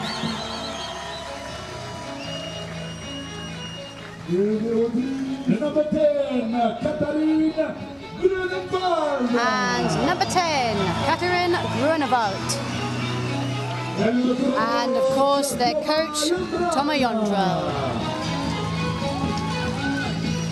The referees for the final U21 women category from Poland, Manzena, Anziak, Victor, and Luis Badiola, Spain. And the over-pitch commentators just name-checking the referees for this game. Luis Badiola and... Yeah, the first referee is Marzena Anziak Ginter, Polish referee. Been on the circuit as a referee for probably the best part of 20 years now. It's hard to believe looking at, but most of the referees been around a long time now. They're established, they're almost a shoe-in invitees. We do get new referees like the Spanish women on the far side, but Marzena's been an absolute star of female reffing. She's really carried the torch for a long time. Very, very competent referee. Incidentally, one of a pair of twins, if you want a little bit of fact. And New Zealand just doing a... wow, that was spectacular. What a show for the crowd. That's great. As long as it goes right. As a coach, I'd be just terrified that somebody would get it wrong. But no, they made that look good. I would say it's a little known fact actually, Curly. My Chemical Romance predicted this showdown back in 2006. Did they? Welcome to the Black Boat Parade. Ah, yes. That might be a little bit new for you. I couldn't find anything in Bon Jovi's back catalogue that was relevant. Well, that's right. I don't have much to do with anything after about 1982. Here we go. Right, sprinting from New Zealand, it's looking like we're going to have Ava White, who is taking on number 10, Grunewald. They are off, ball is in the centre. It's looking relatively level pegging at this point. Oh, that was a hard knock there. School of hard knocks, but Grunewald comes out on top. Yep, all legal, no question there. The Germans get the first possession. I've had collisions like that, and I can tell you it goes all the way through your feet, all the way through up to your hips and up to your head. Yep, and we're setting up now. This is where particularly the overhead cameras can do us a big favour to see this defensive line from the New Zealand team. Now, we're not going to see Germany rushing anything here. They're going to work hard to open up that New Zealand defence, prize opening up, run into it and attempt to score. Yep, no early mistakes. That'll have been the watchword from the coach. First goal's crucial here.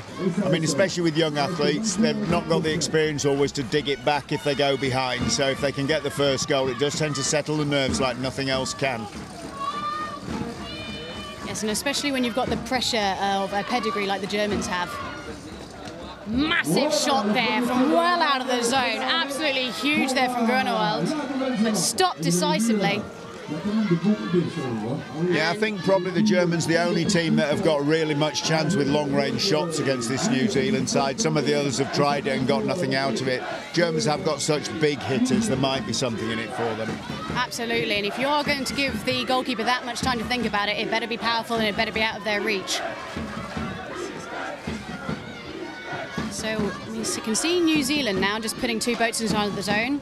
Looking like we're going with a dice attack, called such because it looks like the 5 spots in a dice. I think they're going to recycle this back out. Oh, no, they managed to get the ball in. Hush my mouth.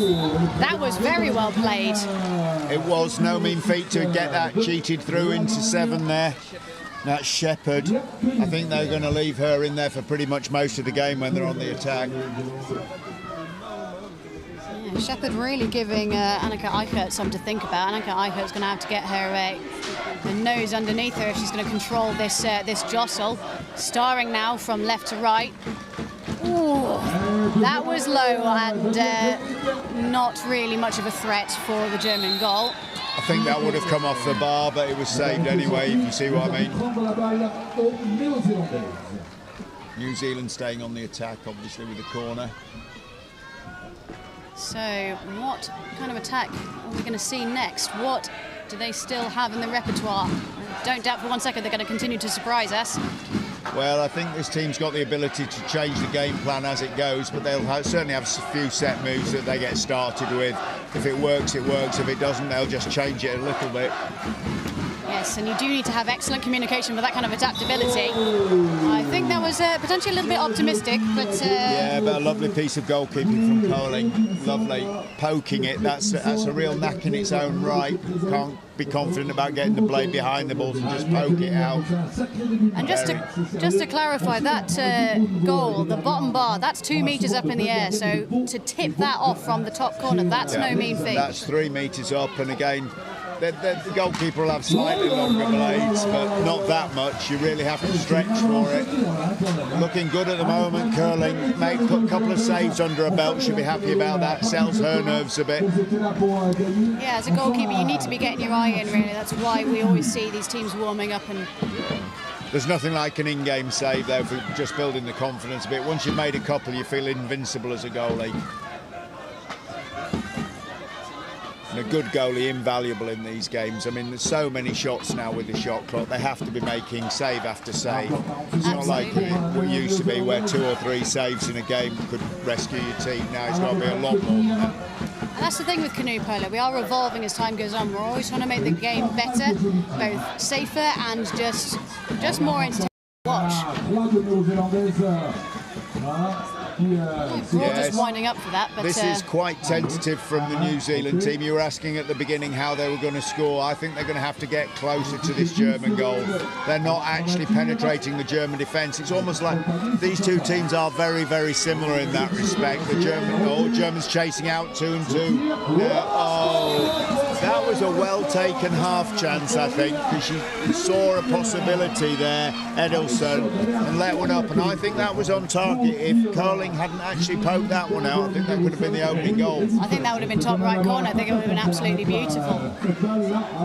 Just now, this star attack moving round from right to left. Lovely ball into the zone, but doesn't quite find the hands of Cameron, but draws the paddle foul. Now, Germany are going to need to put some more boats in between Cameron and the goal. They do need to let her in, but they're not gonna take it lying down. They're certainly going to put some paddles in the way for that reason. I think she was a bit hasty there. I think there were other options going on. Just little bit of a rush. Because with the 3 players sitting out, they could have made a bit more happen. As I say, they're going to have to work. They're not going to find. Neither team's going to find an easy goal here. Well, especially if 3 of the German players are occupied with you. Absolutely.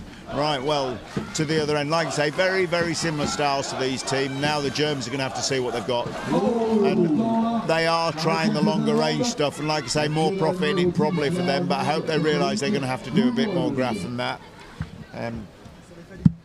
Just from our point of view, it's great to watch them tussling under the goal. There's nothing quite like a beautiful in-the-zone pass and then stuffed into the roof of the goal, is there? No. And both teams very capable of that, but these defences really have defined these 2 teams, and there really is what's got them here. There's no doubt in my mind. It's been all about the defence, particularly under 21. It's always been a bit raggedy before and not, so, you know, leaking goals all over the place. Not so these 2 teams, not at all.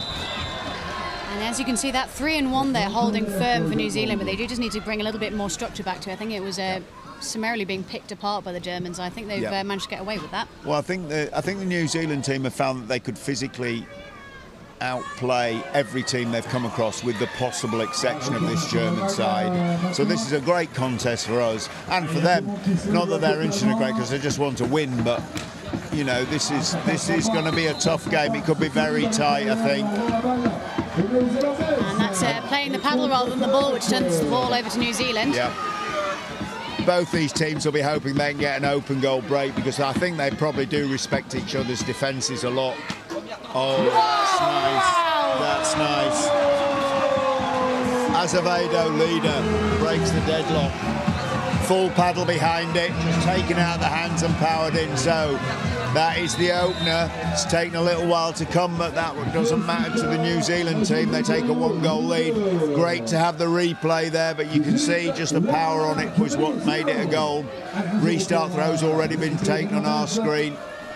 I think if we can see some more of that from New Zealand, you know, that fast running into the zone. When you run in with that much speed, you're moving that much faster, and therefore your shot is that much faster. Well, and there was still a goalkeeper, admittedly, but there's no set defence there, and it just makes the options a little bit more open, and that gives you a chance with it. That's a great steal back as well. Oh, referee's turned it over. He's seen something illegal there, and there's a first, that looks like a first deliberate foul warning for Ava White. Yes, I agree with you. I think it was her. So carding system has changed somewhat. So cards are now only really being brought out for repeated deliberate fouls. So she's had a warning. Now her next deliberate foul. That's all the warning you get, is the referee showing your number to the table. We see some of them. We don't catch them all, but we try and communicate them down when we do, because it's just helpful to know. It just means that the player's got to be a little bit careful. Yes, and worth noting, the referees, they can still go straight to cards if they feel they are appropriate. There's nothing saying they have to give. It was discussed at the referees' meeting before the tournament. If they feel that a foul is game-changing or major influence on the game, they'll go straight to a card. I mean, we saw it in the under-21 men's bronze medal match just now, didn't we? Yes, indeed. Worth checking that out later. But for now, stay with us here on pitch 1. Right, so New Zealand now with the lead. See, again, if they're able to get in that zone, I reckon they're in the money, but they are just rushing it a little bit, I feel. Well, as I say, that both teams' defences, but in this, you know, while New Zealand attacking the German defence, they can just pick so much stuff off early. That was a great example of it. On that occasion, it was Kuntz who just poked it out without any trouble at all before it even troubled the keeper. Yeah, curling's sitting pretty, hasn't had to do a lot for the past minute or so. No. And what she has done in the early part, the poking and the blocking, has been very, very good. It's been spectacular. Working inside. This is, I think, the New Zealand game. That's more like it. That's what we want to see. Well, that's what we expect from New Zealand. Hayley Cameron inside. They find the ball and she finishes. That's the way they're going to win this. If they keep working goals like that, they'll be fine. Germans now got to decide what they're doing about being 2 behind. I think that might have been a signal to the table, just delaying the restart a little bit, but... This is rolling. This is Germany making some inroads, quite close now. So I feel there was a pass inside the zone then. but takes the shot anyway. I'm not saying it was an easy pass, but I'm saying it was potentially a better option than the shot. That is shut down decisively before it even troubles the keeper. Goes up for a corner. I believe that is it for this first half. Yep, that's the first half over. The on-screen graphics letting us down on the timing. We'll get some backup timing going so we can keep you up to date. Score as it stands, I believe it's going to be New Zealand 2, Germany 0. That's correct. Will be a 3-minute half time. If you name check the players. Of course I can. So just to remind you once again, the New Zealand team are as follows. Number 1, Megan Broad. Number 2, Hannah Hunt. Number 3, the captain, Kate Blinko. Number 4, Jessica Azvedo Leader. Number 5, Gray Edelson. Number 6, Ava White. Number 7, Alyssa Shepherd. Number 8, Hayley Cameron. Number 9, Ashley Greaves. And from the German side, we have number 1, Lily Yondral. Number 2, Annabelle Wolf. Interestingly, Annabelle Wolf is Sandra Wolf, of ICF reffing fame's daughter. Number 3, Annika Eichert. Number 4, Hannah Kuntz. Number 5, Nella Kramer. The highlights reel, Elmo, looking really good. Yeah, it's looking good.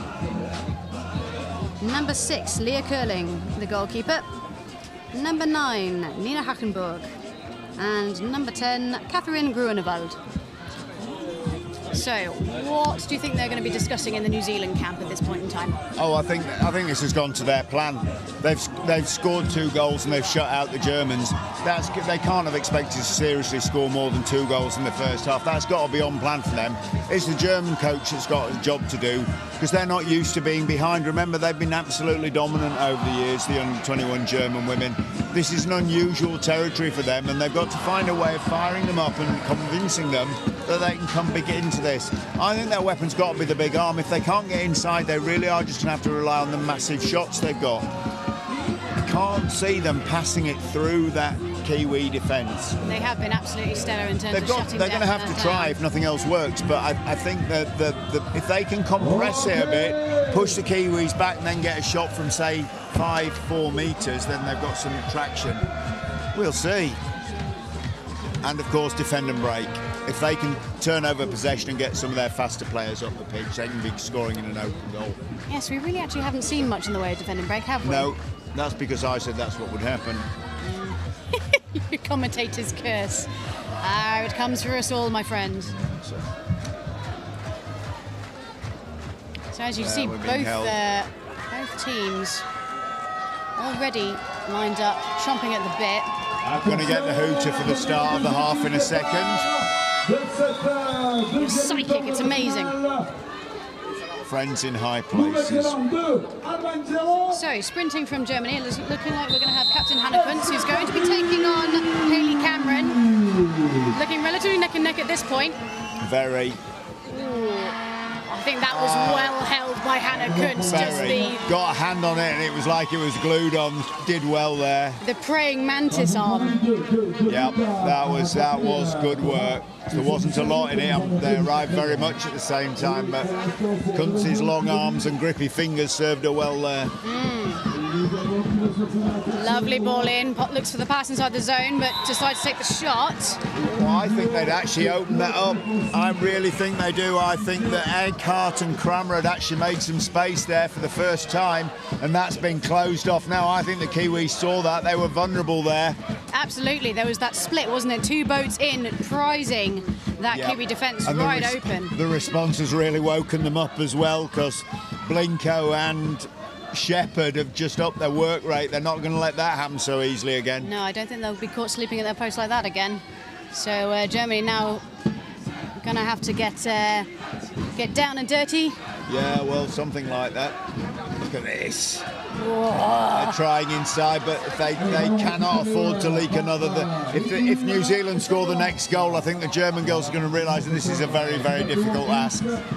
strong, powerful women as they are, but all thought about it. I would think that was in her range. Oh, absolutely. Especially if the rebound from that distance is going to come all the way back I think she should have taken the first one on. Yeah. I think could have had that. To be fair, you can't blame her for thinking, is there a better shot here? I think it's a good question to ask. Well, I'm a fan, not a coach, so if fans want you to shoot all the time, coach might not have been quite so pleased, but that's a snapshot there, making up for it from Edelson. Again, they'll be very lucky. They will be very, very lucky to catch curling by 2 minutes gone. So we're still New Zealand 2, Germany 0. On-screen graphics are back, that's great. Well, New Zealand can play the ball around the outside now to their heart's content if they can keep getting shot clock resets. Let's see what their strategy is at 2 up. I mean, to be fair, it's a final. There's no glory in scoring 10. I'm wondering at what point the Germans are going to start getting antsy and push out. They're going to need to go and get the ball back if they want to score, surely. Well, they'd had a push out at 2-2 in the first half, so they're not shy about it. But I would have thought the longer they wait, the more pressure they come under. Again, from my point of view, sooner rather than later. But let's see what happens. I would have thought the Germans could match them on a 5-man press as well, because they are all strong and quick, the Germans. The German fans, they're on their feet chanting. I reckon they're occupying at least a quarter of this absolutely massive grandstand. The flag they're waving at the back, I reckon it's about 4 metres by 10 metres. It's huge. Yeah, it is. Just like that shot, that was shut down. And here is the break, defend and break. Opportunity now for Grunewald, who's all the way up by herself. She needs to keep going. Long ball up to Grunewald, but she is quickly being shut down by Shepherd. Shepherd parks a boat on her deck, pushes her off. That's well defended by Shepherd, I think. Really, very, very well done. Shot. Yeah. Beautiful. Absolute cannon. Yeah, that's cunt. She got in close enough that the big shot couldn't be stopped. And that's what I'm saying. If they can get the big shooters, big hitters inside, say, 4 metres, they can score goals. It's when they're further out, the goalkeeping and the defence of the Kiwis is just too good. That's it. That was what they need to do. They got up that end and got close, and bang, it's a goal. So, 2-1. Well, that was a full paddle face to that ball, and it was just too strong, wasn't it? It wasn't like the goalkeeper didn't get there. It was just that she couldn't do anything about it. That's the distance. That's the difference between being, say, I don't know, 8 metres to 4 metres. Again, swatted away like it was nothing, but the noise reached even us in our lonely booth all the way over the other side. Well, that's it. In this Kiwi corner, they mustn't panic now. They've been good in this. Just because the Germans have scored 1 goal, they need to just keep to the game plan. Still ahead. It's so easy when that happens. You 2 up the opposition score and suddenly you think you're behind almost mentally. They're not. So they need to settle this, and this is where sometimes under-21 teams don't use that experience, or they don't realise that now is the time to play better, not worse. I think they've done it. They've got this. They've got this under control. They've settled themselves. Well done. Cameron just taking some time just to turn on that ball, but finds herself under heavy pressure from Hackenburg. I think this could have been the moment you're about. I think I think the Germans are ready to press this. They are. And that's why, because it's paid already. That's Grunewald coming away with it, but they're streaming forward. Oh, if that lands, not quite accurate enough. Because the player has to control it, she just lost that bit of momentum. If that had dropped in her hands, that would have been a very dangerous situation for the New Zealand. Absolutely, and this is why whenever you are training polo, passing, you've got to get your basics right, because if your basics aren't good enough, your passing goes to pot. The fact is, we've just seen it happen right in front of us.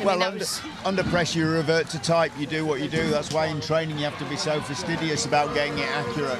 Here we go, New Zealand coming away. Oh no, the Germans have got this. They're doing this. They're chasing with 4. Not a fan of that. They could use the extra player, but they're going for it and they're trying to turn something over.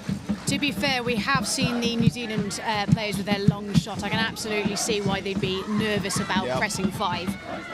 Yes, that's an uncharacteristically weak pass and a drop. I think the Germans have got just a little bit under the skin now. This is game on for us. Beautiful pass in the zone. That's what we want to see. Eat my words, that inside pass, that's the Germans chasing out, created gaps, and that gap's been exposed by Hunt. Ball came inside to him. Relatively, that's an easy goal for the Kiwis because the Germans were chasing out and the gaps came. I wonder if the Germans, no risk, no reward. They were behind their chase. Well, exactly. You can't score if you don't have the ball, so you might as well go and try and get it back. Yep. Oh, we're going to see a desperate shot now from Kun. So she's going to have the discipline to pass in the zone. That's unfortunate. And Linko managed to get a paddle to it. She needs help. She's being pushed off the pitch. To be fair, I think that wasn't the wrong decision there. She had very little in the way of safe passes. That really is Kramer's pressure. That could be crucial. If the Germans do score now off this corner, that was all down to that determination to get the possession turnover, and done beautifully well. I think the Germans have decided to go for this. From our point of view, that's great. I'm not sure it's their best tactic, but they're going for it full tilt. Well, great. Good luck to them. And you know what, as a Brit, I love an underdog. I've said it before, I'll say it again. And I can never imagine the German under-21 women as underdogs. I know this New Zealand team's good, but blimey, if they managed to achieve that, they'd be a massive ball pinging around. This is another German corner, I think. And yes. Eva White just depositing Hackenburg back outside the zone, saying, nope, out you go. You're not sitting under our goal, not without a fight. This kind of pushing and shoving is what the New Zealand women are looking forward to. I think that's what they were expecting when they got off the plane, and they're relishing it now. Absolutely. That extra goal lead just making all the difference to their attitude. They are absolutely loving this battle. You can see it on the faces from where we're sitting. This is what they wanted to be doing. Fighting and battling against the best in Europe, and they are. Lovely ball over the top, finds Grunewald. Grunewald chooses to dribble. Whoa! That's a good block, very good block. Still not, danger's not past. Sighs of relief. Now they can reset everything to New Zealand. And we can see the Germans trying to work a split on the right-hand side, but they do have a lot of boats in. I think that's Grunewald just thinking better of it and backing out. Wow! Oh, wow. Hatchenberg, Nina Hatchenberg, again gets close enough that the big arm can force a goal. Fantastic. And here we are. The Germans are going to press, five-man press. Yep, they are. Now, can they outpace the Kiwis? That's the question. The Germans can, I think, but the New Zealand girls are so good on the ball. They're so strong. They will just muscle it up pass by pass, I think. But the Germans are quick. If the Germans turn it over, I think they've got a very good chance of scoring. Yeah, it's just a matter of trying to pressure this incredibly strong, physically strong. 5 seconds now. Where's this going to fall? What's going to happen? It's how well the Germans can get this ball to hand and away. Kiwis are flooding back, as you would expect. They want to get their set defence in, and they have. They have. That New Zealand defence is back. That's the Germans were hoping they could get the ball away before that happened. I think that's to Blinko's credit, really. She was sat right in front of the taker, which stopped that fast pass. Yeah. And you're not expected to help your opponent as long as you don't hinder them, and she'll have tread that fine line, I'm sure. Well, as any team of this level knows This is amazing now. New Zealand trying to clear their lines. The Germans just driving them back. Look at this. They can't get a paddle stroke in. This is massive. How are they going to clear this? They've nowhere to go. They're all in that huddle. This is incredible. I've never seen anything quite like this, not in 40 years. Amazing. They've done it. They've cleared it out. They've found the pass. Corner ball. That's gone off. There's 2 sets of paddles just floating on the pitch. I've never seen that. That was a raft. And scrabbling to get their paddles. Germans get the ball across. If they can get a shot away, there's almost no defence. No. Wow. That is amazing. They just need to hold it for 5 seconds. They've done it! That is an amazing few minutes of canoe polo. Quite brilliant. New Zealand win by 3 goals to 2. They've just weathered some of the most incredible pressure on their goal line that I have ever seen. Amazing. Look how pleased they are. It's what they dreamt of doing. The best in Europe, 3-2. The Germans have done Europe proud, they've done themselves proud, but just today, this afternoon, coming up that 1 goal short despite throwing everything at it in the last minute. I have to say, the Kiwi might be a flightless bird, Curly, but I would say this New Zealand team, they've soared to new heights. They were soaring, absolutely soaring. I think that was pretty much their game plan, but I do not think they can have been ready for that pressure at the end. Oh, I mean, you saw they were two players down, they dropped paddles. They were rocking. At that point, in those dying seconds, they had 3 players in the game because of those drop paddles, and still the Germans didn't get it over the line. Amazing, great to see, and the sportsmanship now. Wow. Your heart goes out to the second place, but you cannot fault that performance. That has been the sport as it should be played. Brilliant, absolutely brilliant. What an absolute pleasure it's been commentating here with you today. Curly, anything you want to say to the people at home before we take a short break before We've been very lucky there with the under-21 women's final. It's been a great game, plenty to talk about, plenty to see, and I've got every expectation that the under-21 men walking round now to put on their version of the same show will not disappoint us either. Under-21 men's final coming up shortly between Germany and Spain. That was an astounding game of under-21 women's polo. You can't call that the second tier, you can't fault that. That was top notch. Those teams should be proud. Germans disappointed and proud, but the Kiwis can just have pride coursing through their veins tonight. I absolutely couldn't agree more. We're just going to take a quick minute just to reset our station, and then we will be back with you for the under-21 men's final between Germany and Spain.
I'm not sure if we're mic live. No, we won't be new.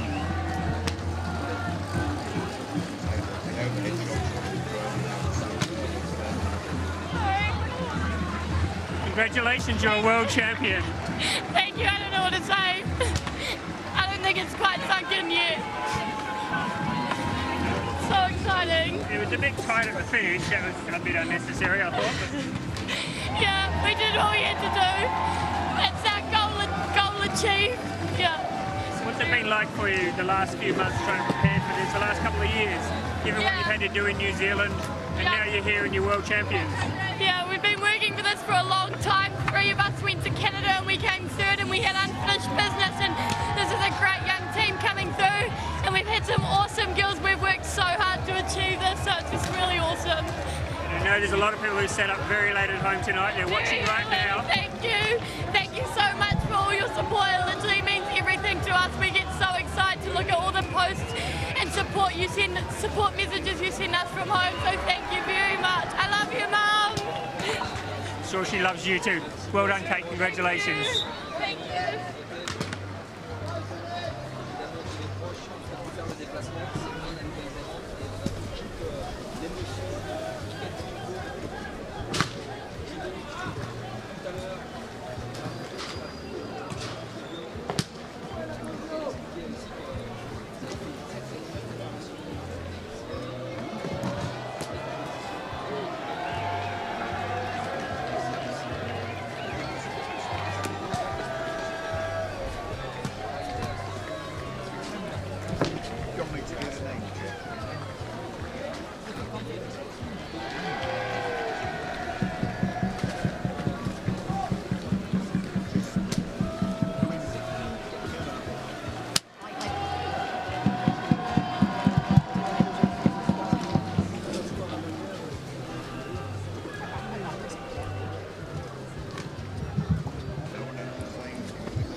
So as we look at the venue here, it really is remarkable what a job's been done here by the organisation, by the town council, by the ICF, by the local government, by the Department of Pas-de-Calais and the local sports office, OIS, as well as, of course, the local kayak club, KCSCO, the Kayak Club of Saint-Omer, and the National Agency for Sport in France.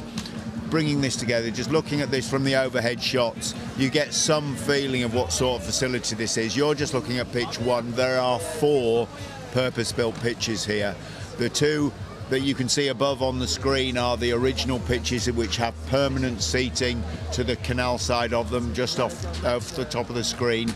There is a canal beyond that point which has 4 training and warm-up pitches. This is an absolute top-class facility. Considering Saint-Omer is a town of 15,000 people, it's impossible to imagine what an achievement this is. And it wouldn't have happened without the support of all the people I've just listed. Silver sponsor we have, we mentioned the gold sponsor before, Brasserie de la Goudale and Eiffage and Upin Sport, and we appreciate their thing. But we must also remember the smaller sponsors, the silver sponsors, Art Connect, Vortex, Groupe Lepreneur. That kind of support is what means that facilities like this can be built and they can work. Their hoardings around the stadium help pay for things. And everything here has been top quality. The goal lines, the sidelines, the goals themselves are absolutely first class. And the facilities you cannot fault. But we will have a game underway, and if it comes anything like the excitement we got in the under-21 women's final, we're going to be lucky. And I've got a feeling these 2 teams can really do it, because we had 2 very similar styles in the under-21 women's final, but I've got a feeling we're going to see 2 quite different styles matching up in the men's. Absolutely. The classic German defend and break will be probably matched, I think, by the sheer speed of and aggression from the Spaniards. Yeah, the go-to weapon, if you like, the USP of the Spanish team is about speed, and that makes for exciting games. It's got them here. They've had a lot of success using it. They've really brought it to the table. They won their first medal in the under-21 men's category back in 2004 in Miyoshi in Japan. And since then, they've really brought speed to the table at every championship. I think they feel they can't match the big Europeans strength, toe-to-toe for strength, and so they bring speed, and they bring it in spades sometimes, very, very quick, and very quick to react. And I'm hoping that's what we're going to get today, almost a battle of the 2 styles, because that will be good to watch. Worth noting, Germany are actually undefeated in this tournament as it stands, so can they go for the Grand Slam, do you think? I'm sure they can get this done. The Germans will always threaten, they're always good. Their system is so strong that they will always be big players in a tournament. They've swept the board before. I would never be foolish enough to say they can't do it today, but it is a very, very difficult Astra nation. Germans probably the best placed of the nations to do it, and they'll always talk about it, they'll play it down, but somewhere in their minds it exists that this could be a year where we do it again. Oh, absolutely. I think it's also worth noting that Spain, apart from their match with Germany, they actually are also undefeated. They brought a good side here. There's no doubt about it. But as I say, the other thing is I think that the more Central European nations tend to follow a certain pattern. And the Italians are bought into it now with the strength they've got, and the Spanish have really bring something different, and that does make it different. Teams, they don't play the way teams expect them to play, and they're willing to take a lot of risk, and they get their rewards sometimes. They've had tournaments where it's not worked for them, where the risk has not paid off. Here it has, and they've earned their place in the final. Speaking of the Italians, did you see the semi-final that Spain won to get here? No, I didn't. I was busy with my workload elsewhere. I've heard some interesting things about it, and I'm sure it was a live wire. Fireworks is a word I would use. Good grief. Would very much recommend catching that one up on YouTube. I shall go. All the games are available on the ICF website. They will be permanently. They're free to view. Go to the ICF website. There are highlights reels, there are clips, there are all kinds of little pieces that you can enjoy. But more importantly than that, probably there are all the games from this competition. So I think we're just getting things started here on pitch 1. I believe we're going to be bringing the players on any second now. So, number 3, Kai Hackenburg.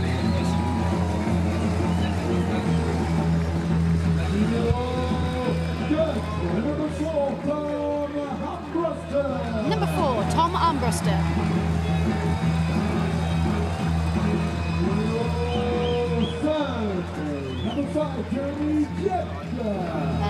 Number 5, Jeremy Kmeech.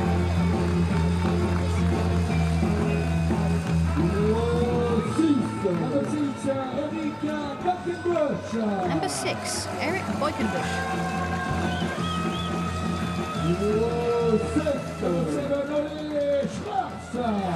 Number 7, Ollie Schwartz.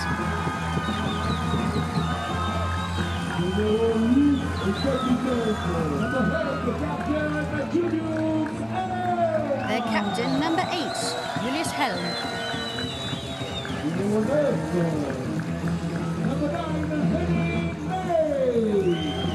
Number 9, Henning Mai.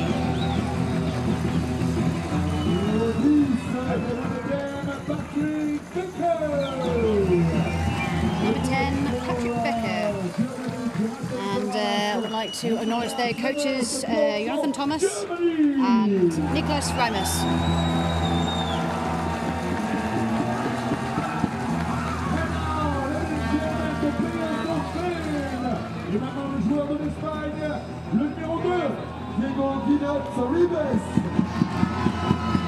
So, from Spain, number 2, Diego Guino. Number 3, Jose Aguila.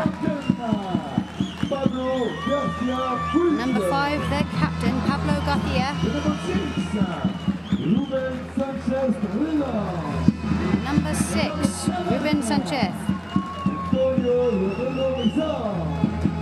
Number 7, Antonio Romero.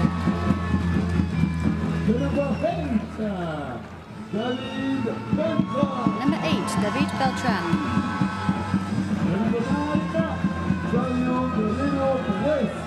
Number 9, Dario Perez.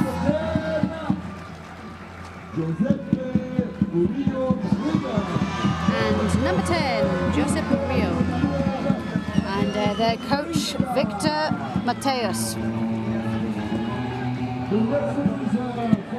And would like to acknowledge the referees for this momentous under-21 men's final. It's Ellen Winter of Great Britain and Marta Bugaj of Poland.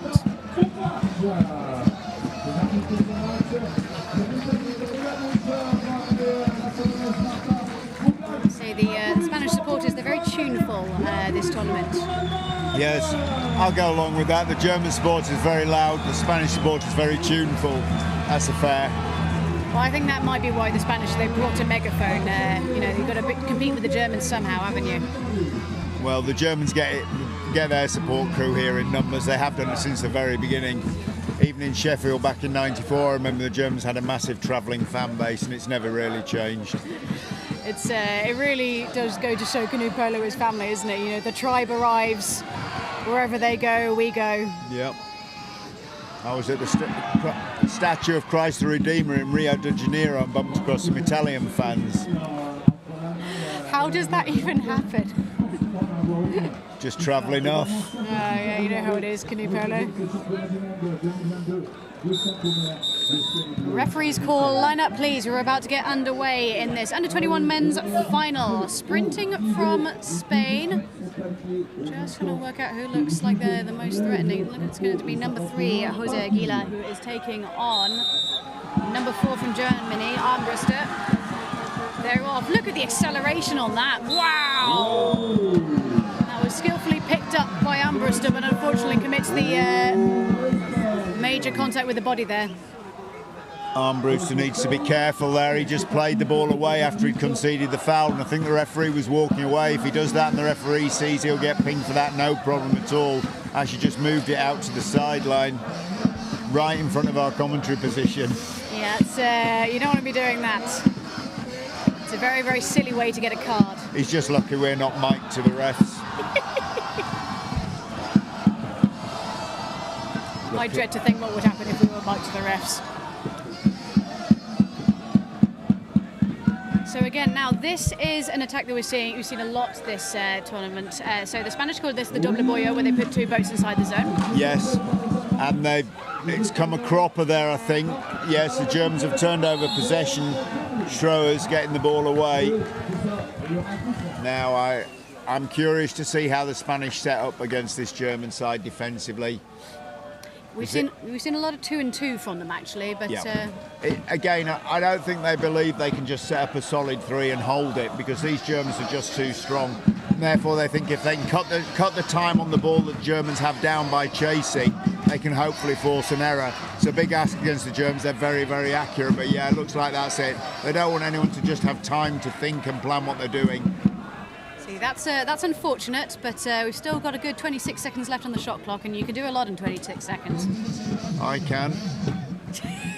No comment, Your Honour. So, once again, these German boats trying to prise open that defence. Fast run on the right, massive shot! That's how it's done. Armbruster bangs it in. Yep, that is their go-to technique. They just compressed everything using strength and then smashed it. Armbruster, I mean, that was hard and high out of absolutely the top draw. And I think that is going to be their tactic. They can't afford to make mistakes against the Spanish, and the Germans don't make many mistakes at the worst of times. So if they can keep it tight and tidy, and now they can just relax a bit with the goal, they're going to be very hard to beat. I really hope the Spanish can break this down and give us a real game. They're going to have to get their boats moving. They'll be looking to speed bump over anything to get inside at the moment, not getting much joy out of that. There is someone inside, number 2, Aguiar. No, that's been taken care of. And that's the Germans down to a T. They recognise Garcia's inside. He takes a handed pass, but by the time he's received it, he's moved about 3 metres. Amazing, really, from the German defence. No threat at the moment. And that shot from Romero Mesa won't get them very much, I don't think. Shooting outside because they're running out of shot clock time, and this is just going to come straight back at them. We've all done it. They won't be caught on the break, though. This Spanish team is absolutely rapid. Yeah. And again, you're right. They're setting up with something at least close to a 2-2. They don't want to get pressed back. Very hard for them to avoid it, to be honest. But that's clearly what they're trying to avoid by meeting the Germans early and almost staggering their line. Most teams wouldn't do that. This is just them mixing it up. Quite right too. I think that's the kind of thing they're going to have to do. Shot clock comes down to 30. Germans haven't had any change here. This Spanish defence is actually working. They are actually holding the players out and still managing to keep somebody free enough to challenge a runner. On our side, really easy to see. Aguiar's free, but German front men are being held. They're trying to just misposition them, and that's a nice break for the Spanish, bouncing off the boat. German player out and play. Long ball needs to find its way into the hands of Aguila, who's steamed at the pitch, but has been very well covered actually by Jeremy. He had. I was still surprised he didn't try for it to just open things up, even if it dragged the German defence out to the wing, but didn't go for it, and now they're going to build an attack. Quick hands as well. Comes a cropper, but they've retrieved it. That looked like more of a classic Star approach, didn't it? Right to left. It did, done very quickly and very accurately, but yes, there it was. They don't have anyone inside now, so they're going to have to figure out how to get that to happen, because I don't think they can really get the ball to Sanchez Carrera. He's in there, but he's in there and a bit isolated. They might try and hand one through to him. Got a bit of a gap on the left if they can get the ball over here. Trying to pass that over the top, no change out of that. Draws a foul. Maybe that's part of their game plan. They know the Germans are quite handy with their blades. If they can wave the ball about a bit and draw a foul or two, that might help them. Well, it almost seemed then he just reached over and touched the Yep, and they know that with these referees, the Germans won't get any real slack with it. They will get the fouls. Wouldn't have thought it was a major part of their plan, but it's certainly something they might get something out of. Or they might get a left-handed shooter like Romero Mesa to just smash one in for them. Left-handers, so much more difficult for goalkeepers. They're so used to dealing with it. And that was a super example to the far post for him, and that is a good goal. Don't think they'll score many like that, but that one is welcome, I'm sure. I mean, it's no accident that he ended up on the right-hand side of the pitch, because... None at all. That was a lovely job, but he's getting owned a bit now down this end defensively. He's just been held out, he's out of the play. Wow, that's quite a save from Beltran. lot of German boats in that zone. But that was then. classic. The goal scorer there, Omer was just being held out to the wing. He couldn't get back in to join the defence. And this is something the Germans are very good at. If they can't compress you in, they just hold you out. It's devastating what they can do to teams. They are very, very clever with the use of their boat as well, and they'll stick an edge on and mean that you've got to basically move this mass that is resisting water. And all of these players, I mean, across the teams, they don't care how much work they have to do. If they have to work the entire time they're on the pitch, that goes with the territory. Oh, a lot of shouting going on there, but nothing doing from the refs. Can Spain get away this time? Now that's promising, because he might fancy that from there. German keeper's done well to get back. That is some feat, because by the time the Spanish were on the halfway line, he was back under the goal. But that is premium quality. That was very tidy, wasn't it? Yep. I don't think Armbruster is their natural goalkeeper. He just got back there and covered it. Now that is something. Once again, we found with the Germans down. That's not... No, 6.5 minutes in, Spain 2, Germany 1.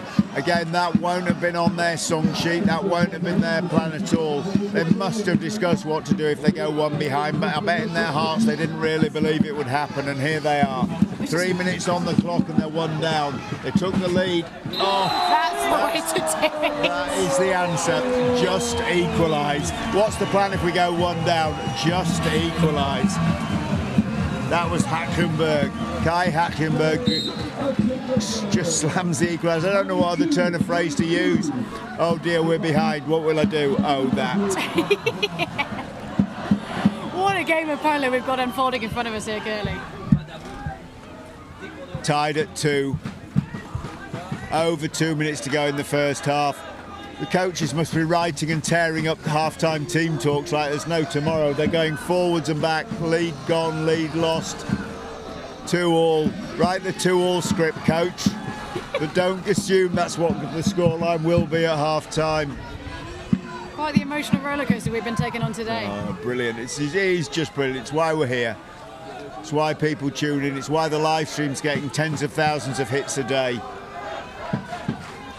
It's not very often that this kind of action can happen in your house, is it? No. So clever. There's been a foul there. I think there may have been a first deliberate foul warning. I didn't see it. Too busy just keeping an eye on the action, because hard to have eyes everywhere. I know that's our job, but very difficult. Spain with their tails up, despite the fact they've just been pegged back. Definitely in a match here. Beltran just takes the heat out of the situation. We're paddling back a bit, and then he finds Aguilar. And Germany punching out. Lovely ball into the zone. Difficult shot to take from that angle as a right-hander. It is. I think the shot clock was coming and they thought they might get a chance of a break. I'm surprised at this stage in the game, but I mean, I like to watch it, so happy days. Some of these slow-mo replays, just fantastic. The production company have done a great job here. And they've been absolutely delightful to work with as well. Very nice guys. Well, you reap what you sow there. So, 50 seconds on the shot clock. Spain looking like they are setting up for another start, it seems. I think so. They're very, very deep. I mean, they are back in the speed. They want to be travelling at full speed when they hit that German defence. So, risky strategy. They might give away a foul, but I think it is a good tactic for them. If they can speed bump over, just bounce over the German boats, they can be inside before they know. Because that German defence is quite wide. That's not typical of what we'd see. I think they've adjusted that because they're playing Spain, because that is quite open. It's a battle royal going on the bottom right. Shot clock's down to 15. Keep half an eye on the shot clock. They're going to have to do something now. 10. Inside, the shot's going to have to come. That is the shot. Out for a corner, so that resets it. But it's yeah, there's time for one more attack. Might get one pass, one shot, a little bit of set-up play, not much. They're very deep. It's got to be, a shot's got to get away. 4. That's the one. Oh, it needed saving. So, Half-time score, Germany 2, Spain 2 in this under-21 men's final. It hasn't disappointed. We have seen different styles of play, more so than in the women's final earlier on. But still, tied at 2, it's just as close. Germany really took the lead. Spain pegged them back and took a lead themselves. And then in the end, it's 2-2. That is quite a swing. I don't know what these coaches are going to say. More of the same but better. That's a pretty big ask. It's a simple chat, but that's what they want. They are now having to go through and find the 2-2 timesheet. Yep. Wow. What a game. What a game. What a pleasure to be here. Yep. Do you feel lucky? I feel lucky. I feel lucky. Just looking at some of these slow-mos. They're brilliant. Remember, you can come back to this time and again. All the footage available on the ICF website. Done a great job of supporting the event, the ICF crew, some of the interviews and bits and pieces that have done. The media that spins up around this is enormous. Costs a lot of money. The ICF, the organisers and ourselves making the absolute most of it. Hope you're enjoying this at home. We're enjoying it here. And I don't feel like we actually haven't mentioned the 350 volunteers that have been integral to running this event. You know, all the line judges, all of the shot clock people, all the runners, all the people even like just catering, cleaning up. You know, this event doesn't happen without some serious man-hours behind it. No, and I think at all major sporting events now, the volunteers play a crucial part. For me, the first experience was at the World Games in Taiwan in 2009. The volunteers were amazing. And I remember saying there, oh, when we have the 2012 Olympics, we'll never manage this in Britain, it just won't happen. And then where we were in Stratford, it was amazing. The volunteers were great. And every event you go to since, nations have embraced it. You have smiling volunteers helping people, directing traffic. It's really added to the experience of coming to a big sporting event. 350, I didn't know that number. That is amazing. It's and especially after the pandemic as well, you know, a lot of these events, they've had to happen behind closed doors. We haven't had any spectators in, and the difference that having this kind of atmosphere in for the sport that we love so much, you can't, there's no words to describe it. No, and there's been no home teams, I'm sorry to say, for the French in these finals, not in the women's or the men's. But look at the stands, they're full. The stands on both ends are full. The stands on the far side are full. If they threw us off and put a stand here, it would be full. They better not, I really like this seat. You can see that absolutely huge flag the Germans have brought. You can. And its little brother. Yep. They're like referees, Ellen Winter calling the teams up. We're about to get the next start. Call this out for us, Elmo. Take us through this game. So much. Sprinting from Germany, it's looking like we have got Armbruster, who's going to be taking on, Spain just taking a minute just to get themselves organised. It's going to be Romero. They're off. I think that's unfortunately a bit of a errant ball there from the ref. Referee Winter, normally spot on, likes to hit the middle of the pitch and the centre line, and normally pretty reliable with it. But to be fair, I respect him for calling that back and saying no, this is gonna impact the game. It takes some doing to get everything reset and go for it again, but frustrating, but absolutely the right call. Oh, and the players appreciate that. They want this start to be as fair as it can be. And will referee Winter go for hitting the middle again? Will he throw it a bit short to give himself a bit of leeway? I think he's going to go for it. I'd like to think he's going to go for it. I back him 100%. But we are having a change of lineup here on the Spanish side. It's looking like it's going to be Aguila to sprint for it instead. He's still going up against Armbruster. Yep, they've changed the system. Referee Winter does back himself, and this time it's spot on in the middle of the pool. Oh, and the Spanish have got two men that can win a sprint. That was incredible. Huge cheer from the Spanish side to the right of us. And Spain looking to get things underway here. I don't think the Germans are even going to let them in even slightly, apparently. No, that's a classic piece of German defence now. Again, Spain have got inside. This is a much wider German defence than we would normally see. I'm sure this is about dealing with the Spanish. they won't have changed tactics by accident. This has been thought through. This is coming up as Spain ball, much to the distaste of the German defence. I think Romero knew it was Spain's ball then, but and so gestures to the ref, and ref again just correcting himself, it was actually in Spain's favour. Garcia. The ball just plucked out of the air there by David Beltran. Again, we're going to see this doble boyo attack in all its glory. Yeah. Providing over on the far side, as we said before, the Germans are pushing the Spanish attacker out, trying to stop them compressing the German defence. The Spanish team are working really well at this because that is a difficult task, very difficult, and they're doing it. How did he pick that up? I do not know. Amazing. To be fair, I respect him for keeping playing despite the foul. This is going to come. This is going to be called as a foul, I'm very sure. It's a lot of noise from the crowd. I can't see referee Winter. We've had a timeout called by Brook. No, that's a green card for Armbruster. No doubt about it. As you'd expect, very popular with the Spanish crowd, not even a little bit popular with the German crowd. That's Armbruster going off. Be a power play, 2 minutes. It's not a penalty, but he will be off either for 2 minutes or until the next goal is scored by the Spanish. They're asking for a penalty. They're not happy with the man just being sent off. They want more. I mean, the Armbruster's shaking his head, but we saw it from here, and we're at a really, really low angle. Yeah, I think that's about right. I mean, there we go. It doesn't really matter what we think on that front. This is the power play. Can the Spanish capitalise? That's all that really matters. Working inside.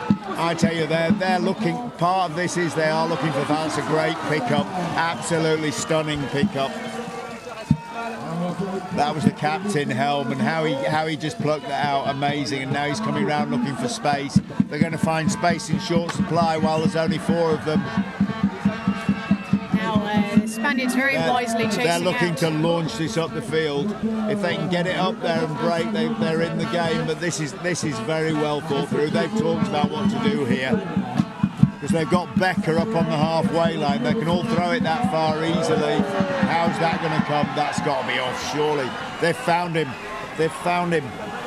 Now they've got options and they're executing them. Remember, this is a 4-man German team at the moment breaking up the pitch. Against the Spanish, they have been closed down, as you would expect, but wow. That against most teams, I think they could have scored there. Wow. What can you say? Hatchenberg inside his own half and throws it over the goal. I mean, his arm just careened like a trebuchet. Wasn't even facing the goal. That's impressive. The ball just now they're obliged to defend. We don't have a countdown timer on the send-off, so you're in the same boat as us. It's looking like the Germans might manage to successfully run down the clock. Yep, they're doing very well. Commentator's curse says this is going exactly. No. Oh, tried to fool us all with a look away, but didn't hit the target. I live to Germans are screaming. They must be close to the man coming back on. Still 4. No, that's it, 5. They're screaming. They're back to 5, so they've weathered that and put on a pretty decent attack halfway through. Well dealt with. Well dealt with, really, by the Germans. The Spanish will be wondering what they've got to do to score. And even when they were being pressed, they just looked so unbothered, unfazed. Yeah, and they put Becker up on the halfway and found him. That just opened everything up. Brilliant, absolutely brilliant. Now, where's the next goal coming from? Oh, it's that easy. Birkenbush says a bang, big shot. Not a long way out, but not that close either, and just slams it. So the Germans take a lead at 3-2, so they've restored their lead. They had a lead at the beginning of the first half. They've got a lead now. Can they bring it over the line? This isn't going to be a massively high-scoring game. But will 3-2 be enough to seal it? I don't think so. There's got to be more goals in this with 5.5 minutes remaining. Especially at a game of this standard. I mean, this is truly amazing for this to be unfolding right in front of us. It is a battle of the defences, but I can see more goals in it. I really can, because the Spanish are going to start getting reckless. So one way or another, they'll score, or the Germans will. They've got to risk it, and they will. They won't be cagey at the end, the Spanish. They'll be going for this all the way. Nothing ventured, nothing gained. Yeah, they're looking for options here and not really finding any. This is where the German defence is coming into its own. That was off the inside of the top bar and out. That is unlucky for Spain. Another millimetre lower and that'd be in. But it's retrieved, so they've reset the shot clock. Back on the attack. If those bars were round, would that have gone in? Arguably, yes, but they're not. It's a conversation for another day. Yeah. Different teams, different players will tell you different stories about the bar shape, but the bottom line is they're square today. And Lomelo just pivoting on the ball and resetting this. This is lovely attacking play. If there were a goal up, this would be just brilliant from the Spanish, but as it is, they need to find a little bit more. The control's very good. I have to keep reminding myself that he's left-handed, Romero, because he has used that to good effect. I'm sure the German defence are alert to it. Surely not from there. Wow! Not from there, surely. That was massive, absolutely massive. And the fact that he was able just to almost dance past. Yeah, and Kamek in the goal did well with that, because that was an awesome shot and he just bangs it down so strong. To hold the paddle rock solid after that, he's been hit with that, is amazing. This is wonderful stuff. The Spanish just having a little regroup there. They just had a little communication about what to try. Wonder if we might see something slightly different coming. It's not accurate enough. They mustn't do that. If he has to take that extra second to sort the ball out, it's just not good enough. They really have to get everything right. The machine is going to have to work like clockwork to break through this German defence. Looking at the clock, checking the shot clock, 25 seconds. Over to this side, they're trying to switch this around to make spaces. Wow. That's it. That was just a little bit of luck. The shot deflected and in, but that was part of it, with Romero's left hand doing it, but the deflection's just a little bit of luck. And sometimes in these big games you need that. 3-3, fantastic.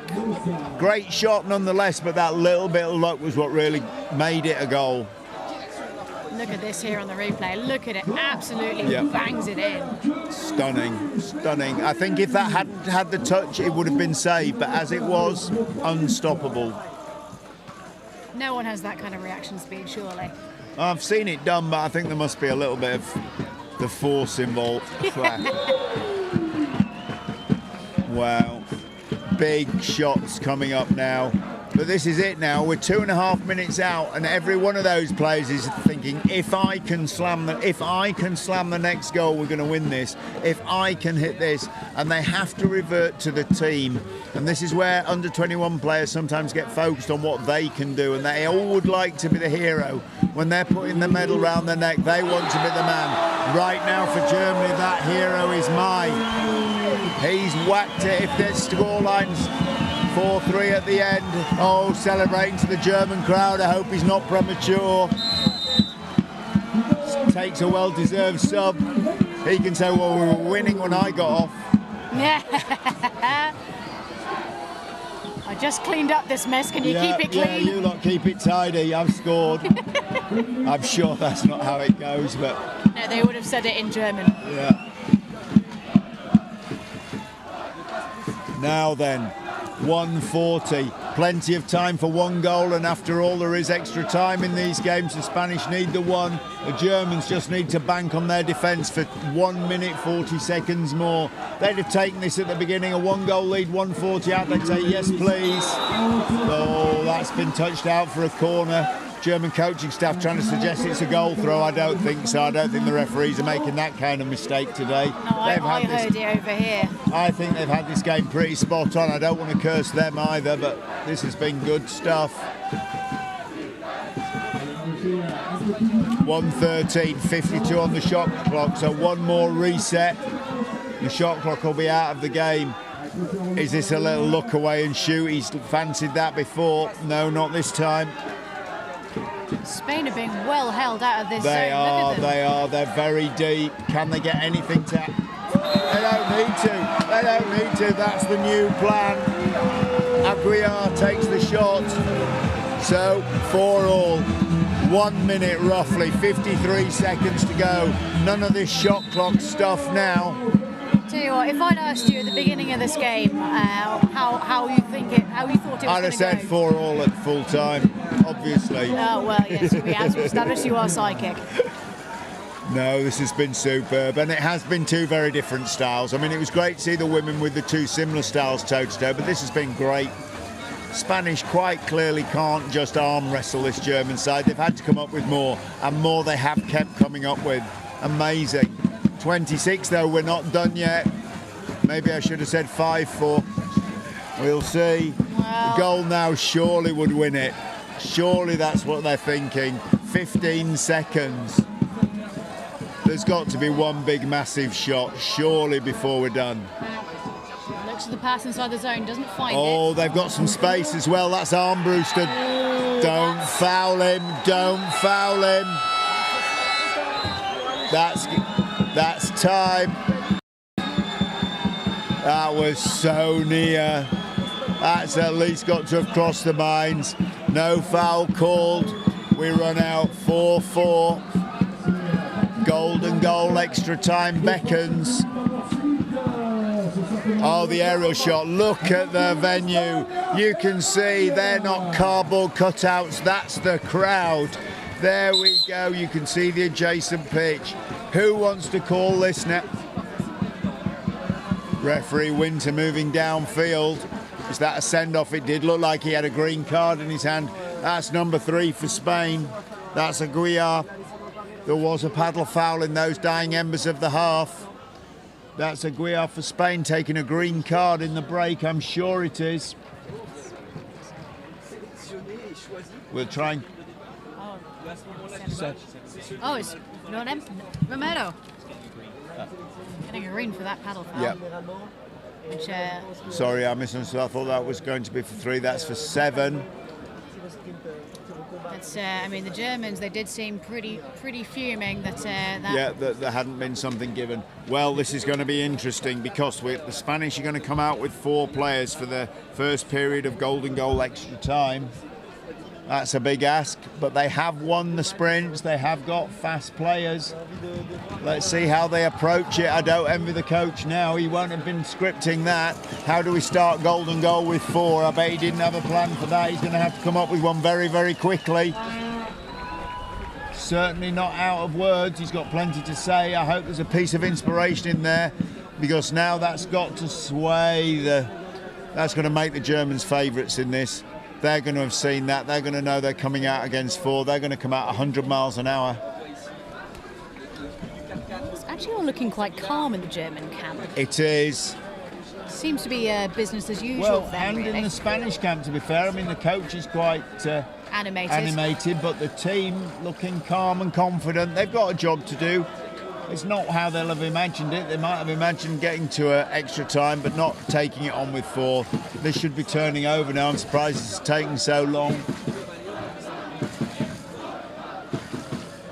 Getting things Big underway. first sprint. If the Spanish can get hands on the ball first, they can see out the first period of this. But big ask for the 4 that are left.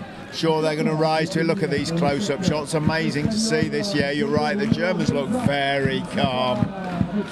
For under 21, so composed here. Front of the home, their big crowd, and knowing it's live streamed home, they look completely relaxed. And they have had the lead and been fed back a few times. The writing's on the wall. It may not be as easy as you thought.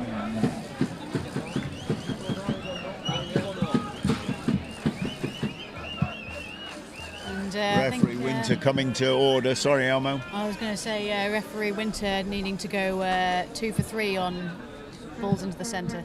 Yeah, well, he'd be hoping to get this one right. You won't want to call this back.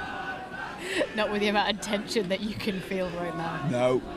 certainly on our tense, we're tense. It must be tense. It's got to be a facade the Germans are putting up. Surely they've got some nerve. Surely the players are thinking, this is it now. You know, it seemed like 20-minute final was short. 5 minutes of extra time must seem even shorter. Oh, referee Winter getting his moment in the limelight. He's a man who looks good in the shades. I've got to give him that. As long as he can throw a ball in the middle. I'll bow to your judgment there, Omer. Here we go. Here we go.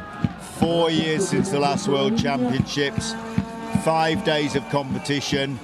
The final couldn't separate them in 20 minutes. Here we are with the extra time, golden goal. It's going to be armbruster surely again for the Germans. And it looks like we're going to have Aguiar, number 3, for Spain. They're banking on Winter getting the ball in the middle, and he does. That's excellent. I think it has to be that way. All over his body. I know he played for it. That's his job. But if you're all over his body, that's what's going to happen. And I can't believe they just left him. They would be so busy marking man for man, they forgot about Aguiar, who'd taken the start. Where's that going? Lands well. Can they find a breakaway? If anyone can, the Spanish can, but it's going to be hard. The Germans, I think, doing a very, very good job of just turning. They are. There's an opening. Is this it? Oh! That could have been it. 2 shots with 4 players. They could have won it by now. Oh, no. The Germans are going to be down this end now. They're going to have to defend. Wow, what a result. I want the clock graphics. I want to know how much time the Spanish have just burnt off. That was magnificent. They really could have won it. That would have been something to win it in golden goal with 4 players, and it was within a hair's breadth. 1:10 off the clock. The Germans ring the changes. They are just they bring on on showers. They're going to. Surely they can open up this Spanish defence. There's only 3 players there. They're going to have to work.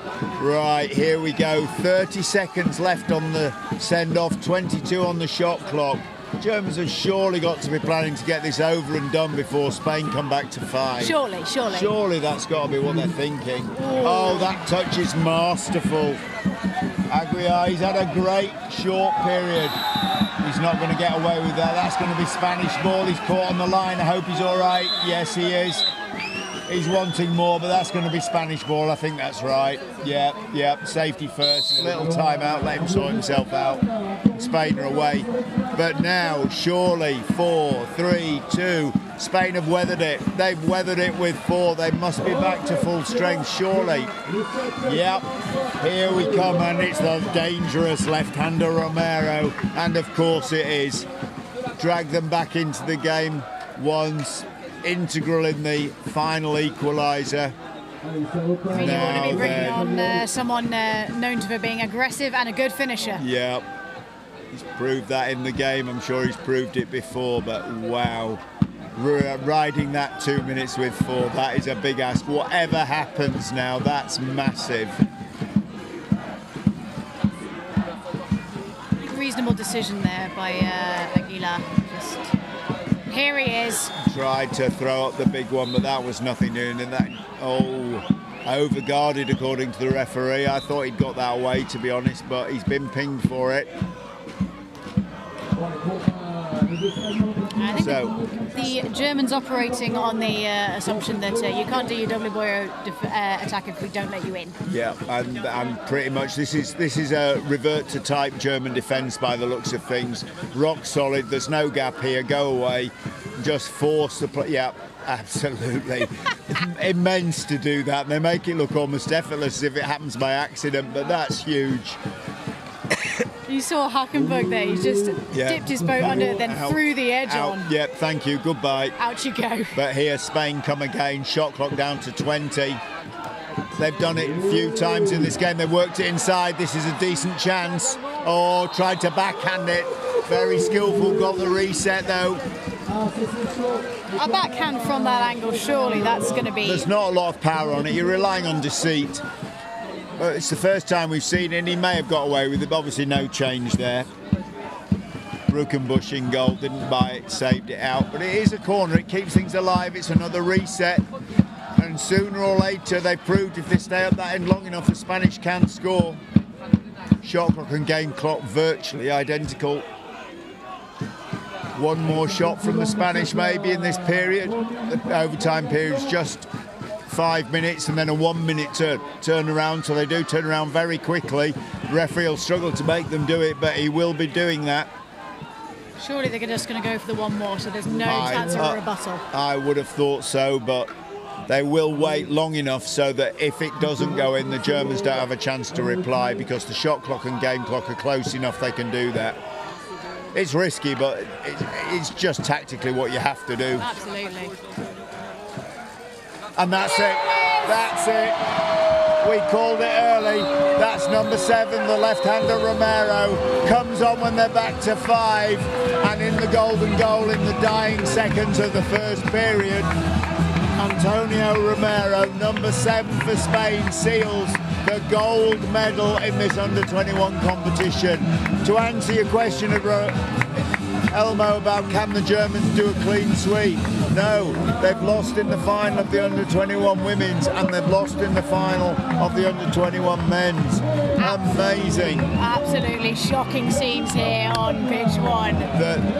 The Spanish are ecstatic. I'm dredging my memory banks. I'm very certain they've not had a world title before. This is the first world championship goal for Spain. I've been more than happy to be corrected, but my memory knows me fairly well. Usually I'm very sure this is going to be the first time they've topped the podium at a World Championships. Germans obviously devastated. The lead swung to and fro, and really when the Spanish went down to 4 for the golden goal period, you had to favour the Germans. We saw them, you called it, look how relaxed they are waiting. I think they really, maybe that was their mistake. They thought they had it in the bag for just that second.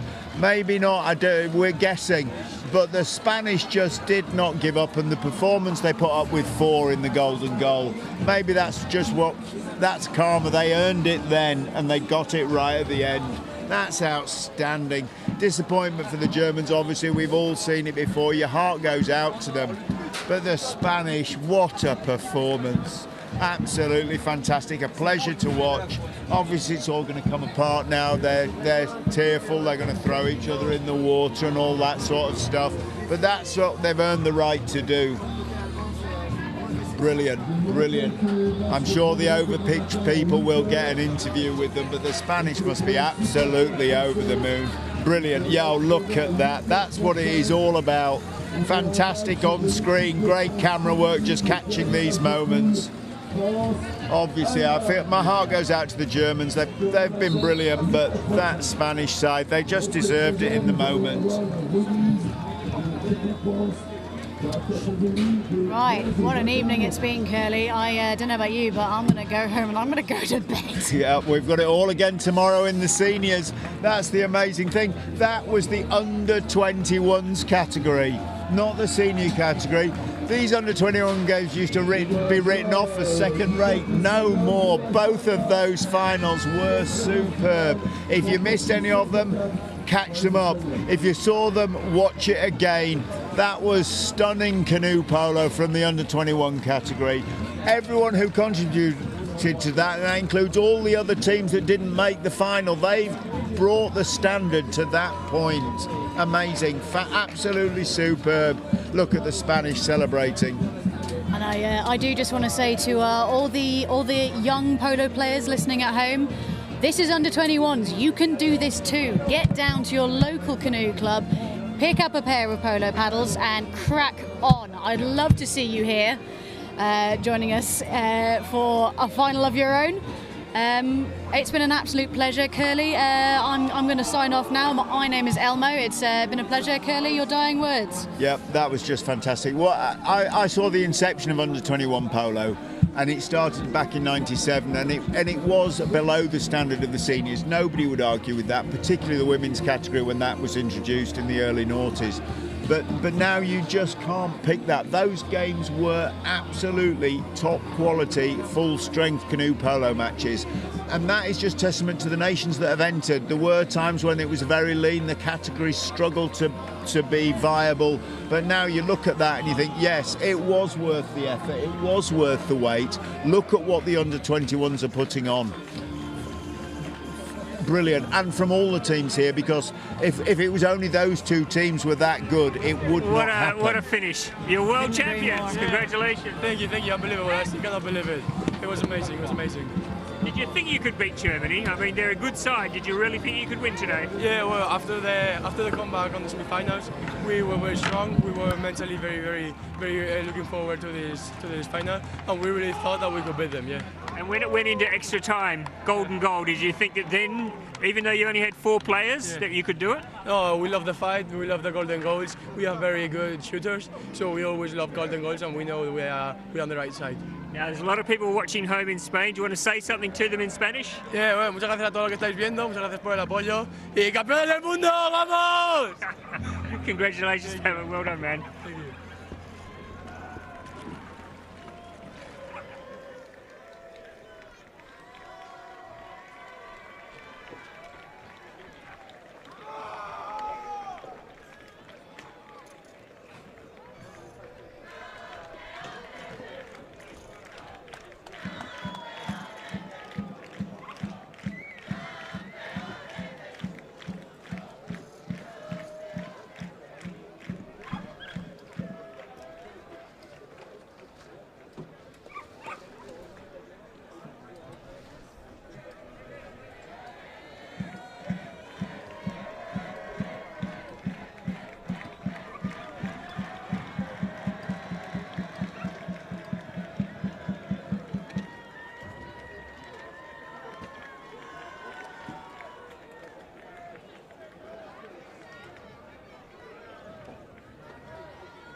soleil sur le côté droit.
Vas-y, tu peux descendre.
Allez, on est prêt dans quelques instants pour la remise des prix de ces catégories U21, femmes et hommes. Ladies and gentlemen, in a few moments, the award ceremony for the under 21 women and men category.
Là, je vois qu'Antoine est en train de déplacer. Il y a une fibre qui a bougé. Moi, je suis à l'image, je suis à l'écran. Et Thomas bouge aussi.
Mesdames, Messieurs, dans quelques instants, le début de cette cérémonie d'ouverture, ladies and gentlemen. I think we're ready now for the medal ceremony.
Voilà, madame, mademoiselle, monsieur, nous sommes prêts pour la remise des prix. We are ready for the award ceremony.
Ladies and gentlemen, the medal ceremony of the 2022 ICF Canoe-Polo World Championship in 121 women category will begin.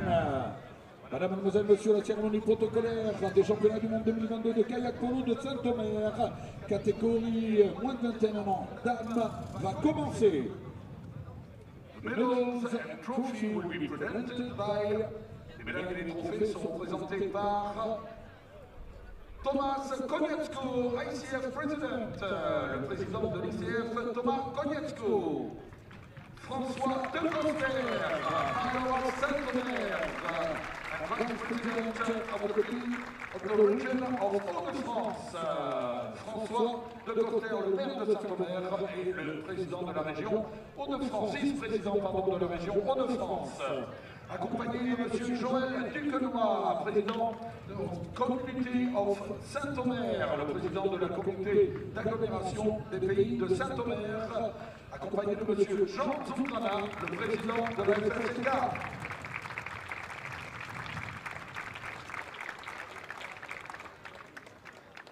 Bronze medalist representing Spain, médaille de bronze, l'Espagne.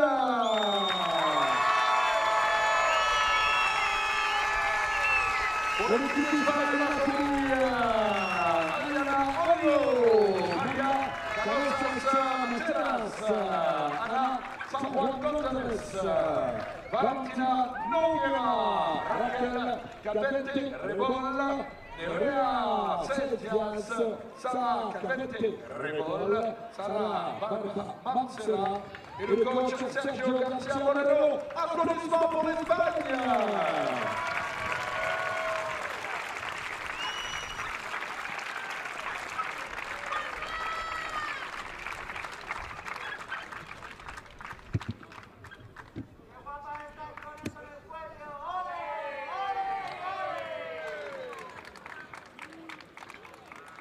La remise des fleurs maintenant, des fleurs.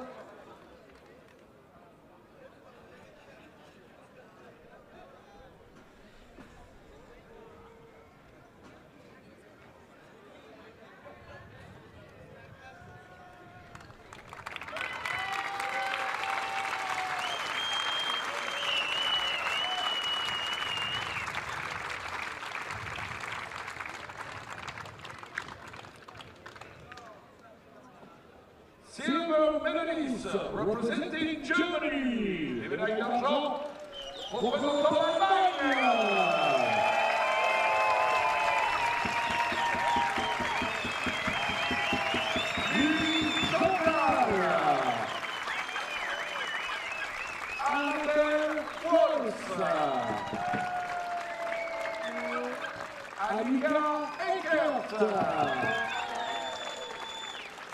Anna Kunz. Gail Kramer. Lina Kelling. Nina Akkenborg.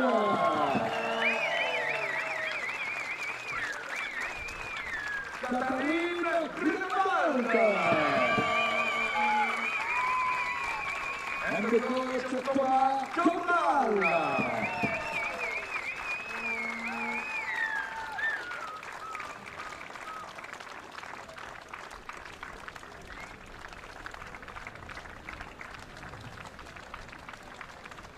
Now the flowers for Germany.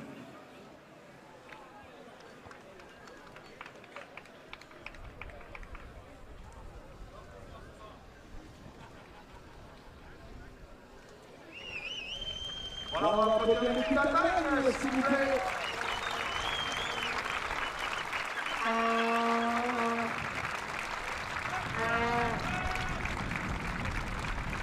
Médaille d'or et champion du monde. Gold medalist and world champion representing New Zealand. La médaille d'or. Champion du monde, on va vous applaudir très très fort, s'il vous plaît.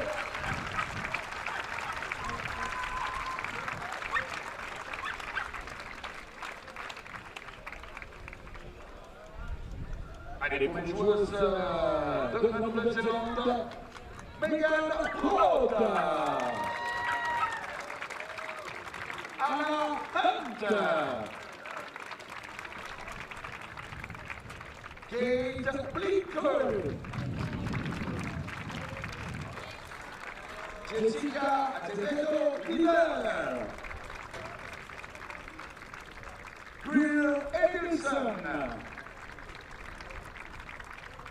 Ava White, Alisa Shepard, Ailey Cameron, Ashley Grievous, and the coach Andrew McFadden.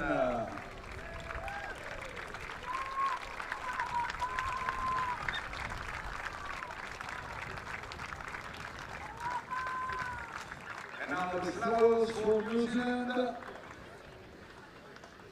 and the trophy for the best player of this final.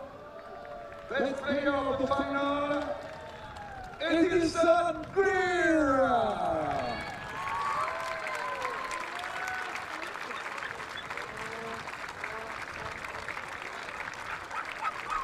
Alors on va appeler très très fort la meilleure joueuse du tournoi et de cette finale, Greer Edison.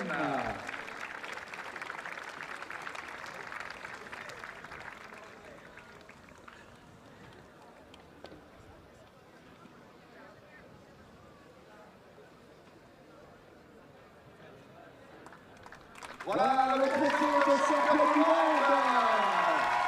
La Nouvelle-Zélande va nous applaudir très très fort.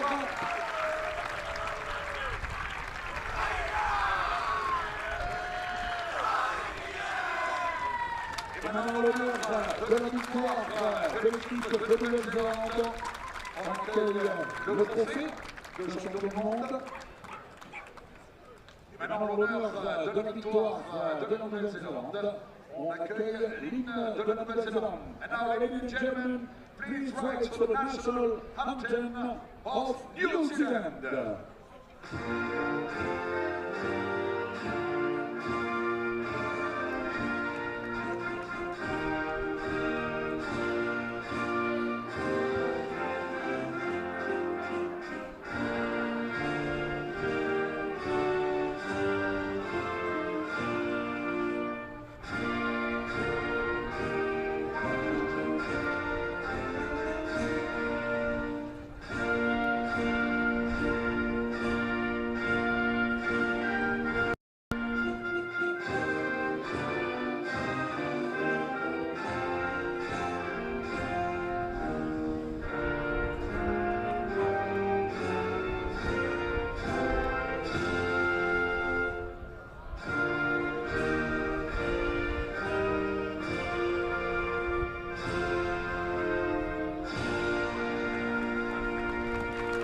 Applaudissements pour la nouvelle fois, World Champion New Zealand.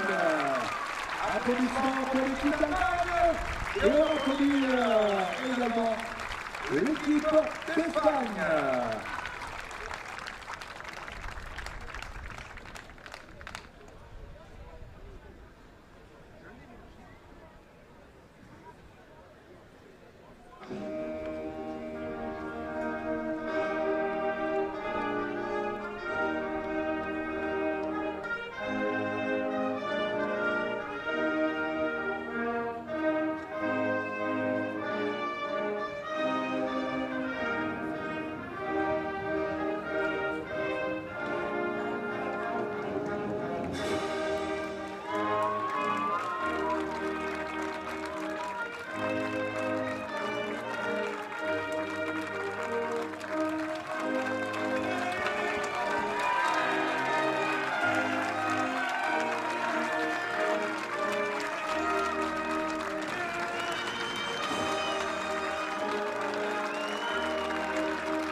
Voilà, on a terminé avec les filles, on va passer maintenant aux garçons.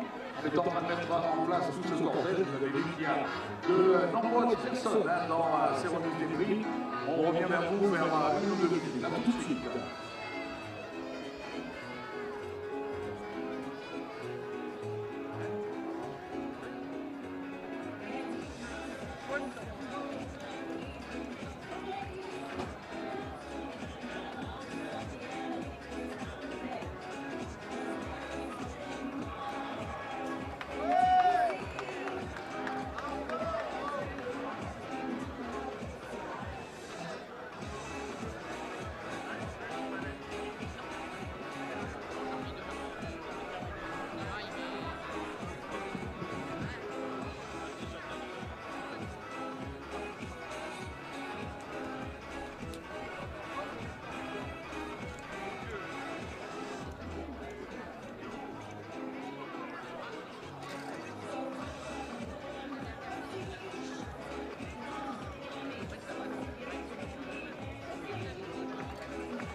Ladies and gentlemen, the medal ceremony of the 2022 ICF Canoe-Polo World Championship in Under 21 men category will begin. Mesdames, Messieurs, la cérémonie protocolaire des championnats du monde 2022 de kayak polo de Saint-Omer, catégorie moins de 21 ans hommes, va commencer.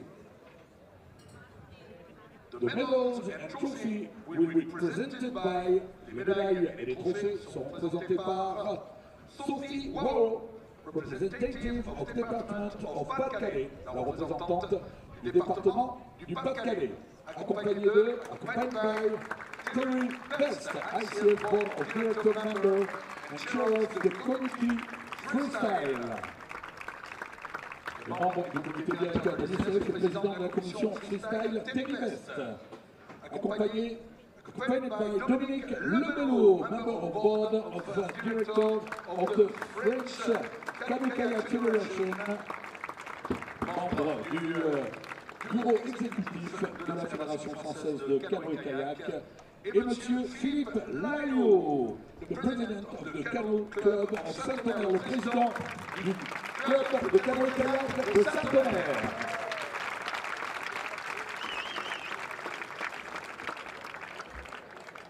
Bronze medalist representing Italy, la médaille de bronze pour l'Italie.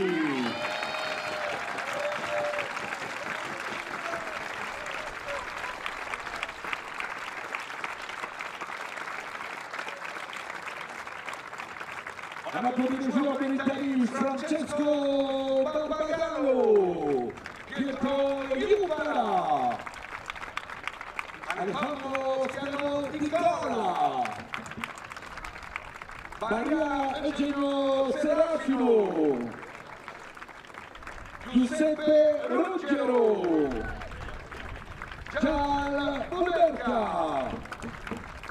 Michele Iva, Paolo Messina, Tommaso Gaetano Lampo,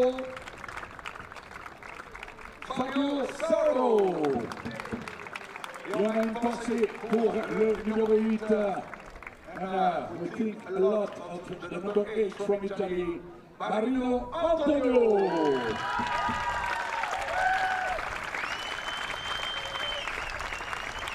Et décidé juste avant la compétition, il y a une médaille pour lui.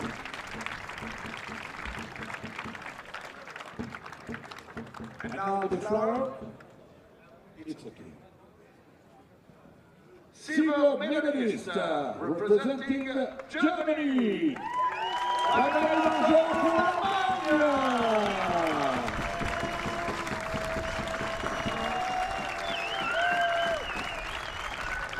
Applaudissements pour Kyle Ackenberg, Tom Ambroster, Jeremy Piek, Eric Beckenbusch, Ole Schloss, Julius Elm, Henning May, Patrick Becker, Jonathan Thomas, Niklas Remmers. Now the flowers. Now on mise du bouquet de fleurs.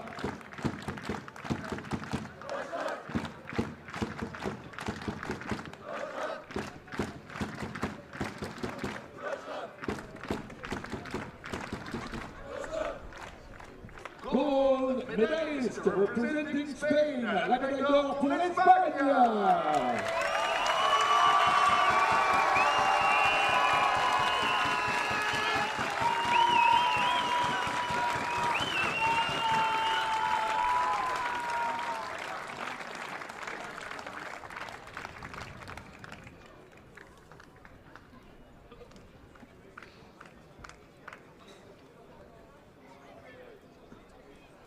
Les joueurs de l'Espagne, on applaudit Diego González, José Luis Aguilar, Pablo García Puig, Sanchez Carrera, Antonio Romero Meza, David Beltram, Dario Guerrero Perez, Joseph Bruno Tarega, Victor Emanuel Mateos Baterista.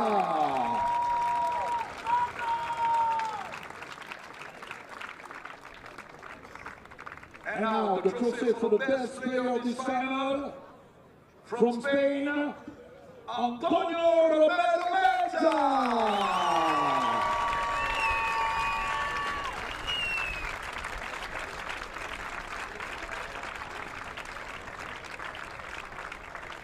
The World Championship trophy is given to Spain! In category Le trophée de champion du monde remis à l'Espagne dans la catégorie U21. Et en l'honneur de cette victoire à laquelle l'hymne national de l'Espagne, ladies and gentlemen, please rise to the national anthem of Spain.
Ladies and gentlemen, please show your attention for the 2022 World Champion, Spain!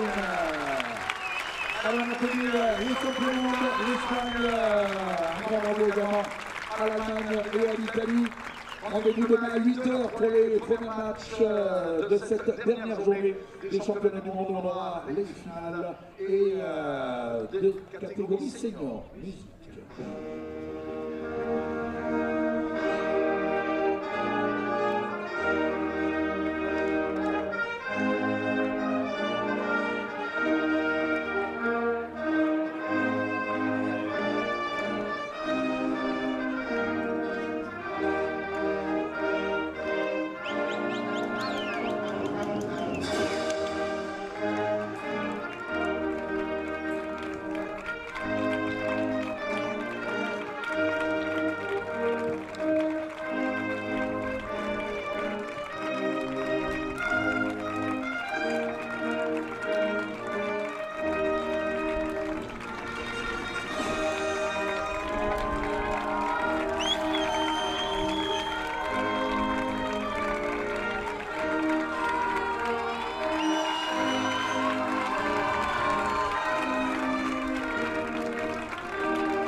début du match demain à 8h. Beginning of the games tomorrow morning, 8 o'clock. Be with us for the last day of the World Championship in Saint-Omer. Et soyez-nous pour la dernière journée qui sera consacrée aux catégories seniors.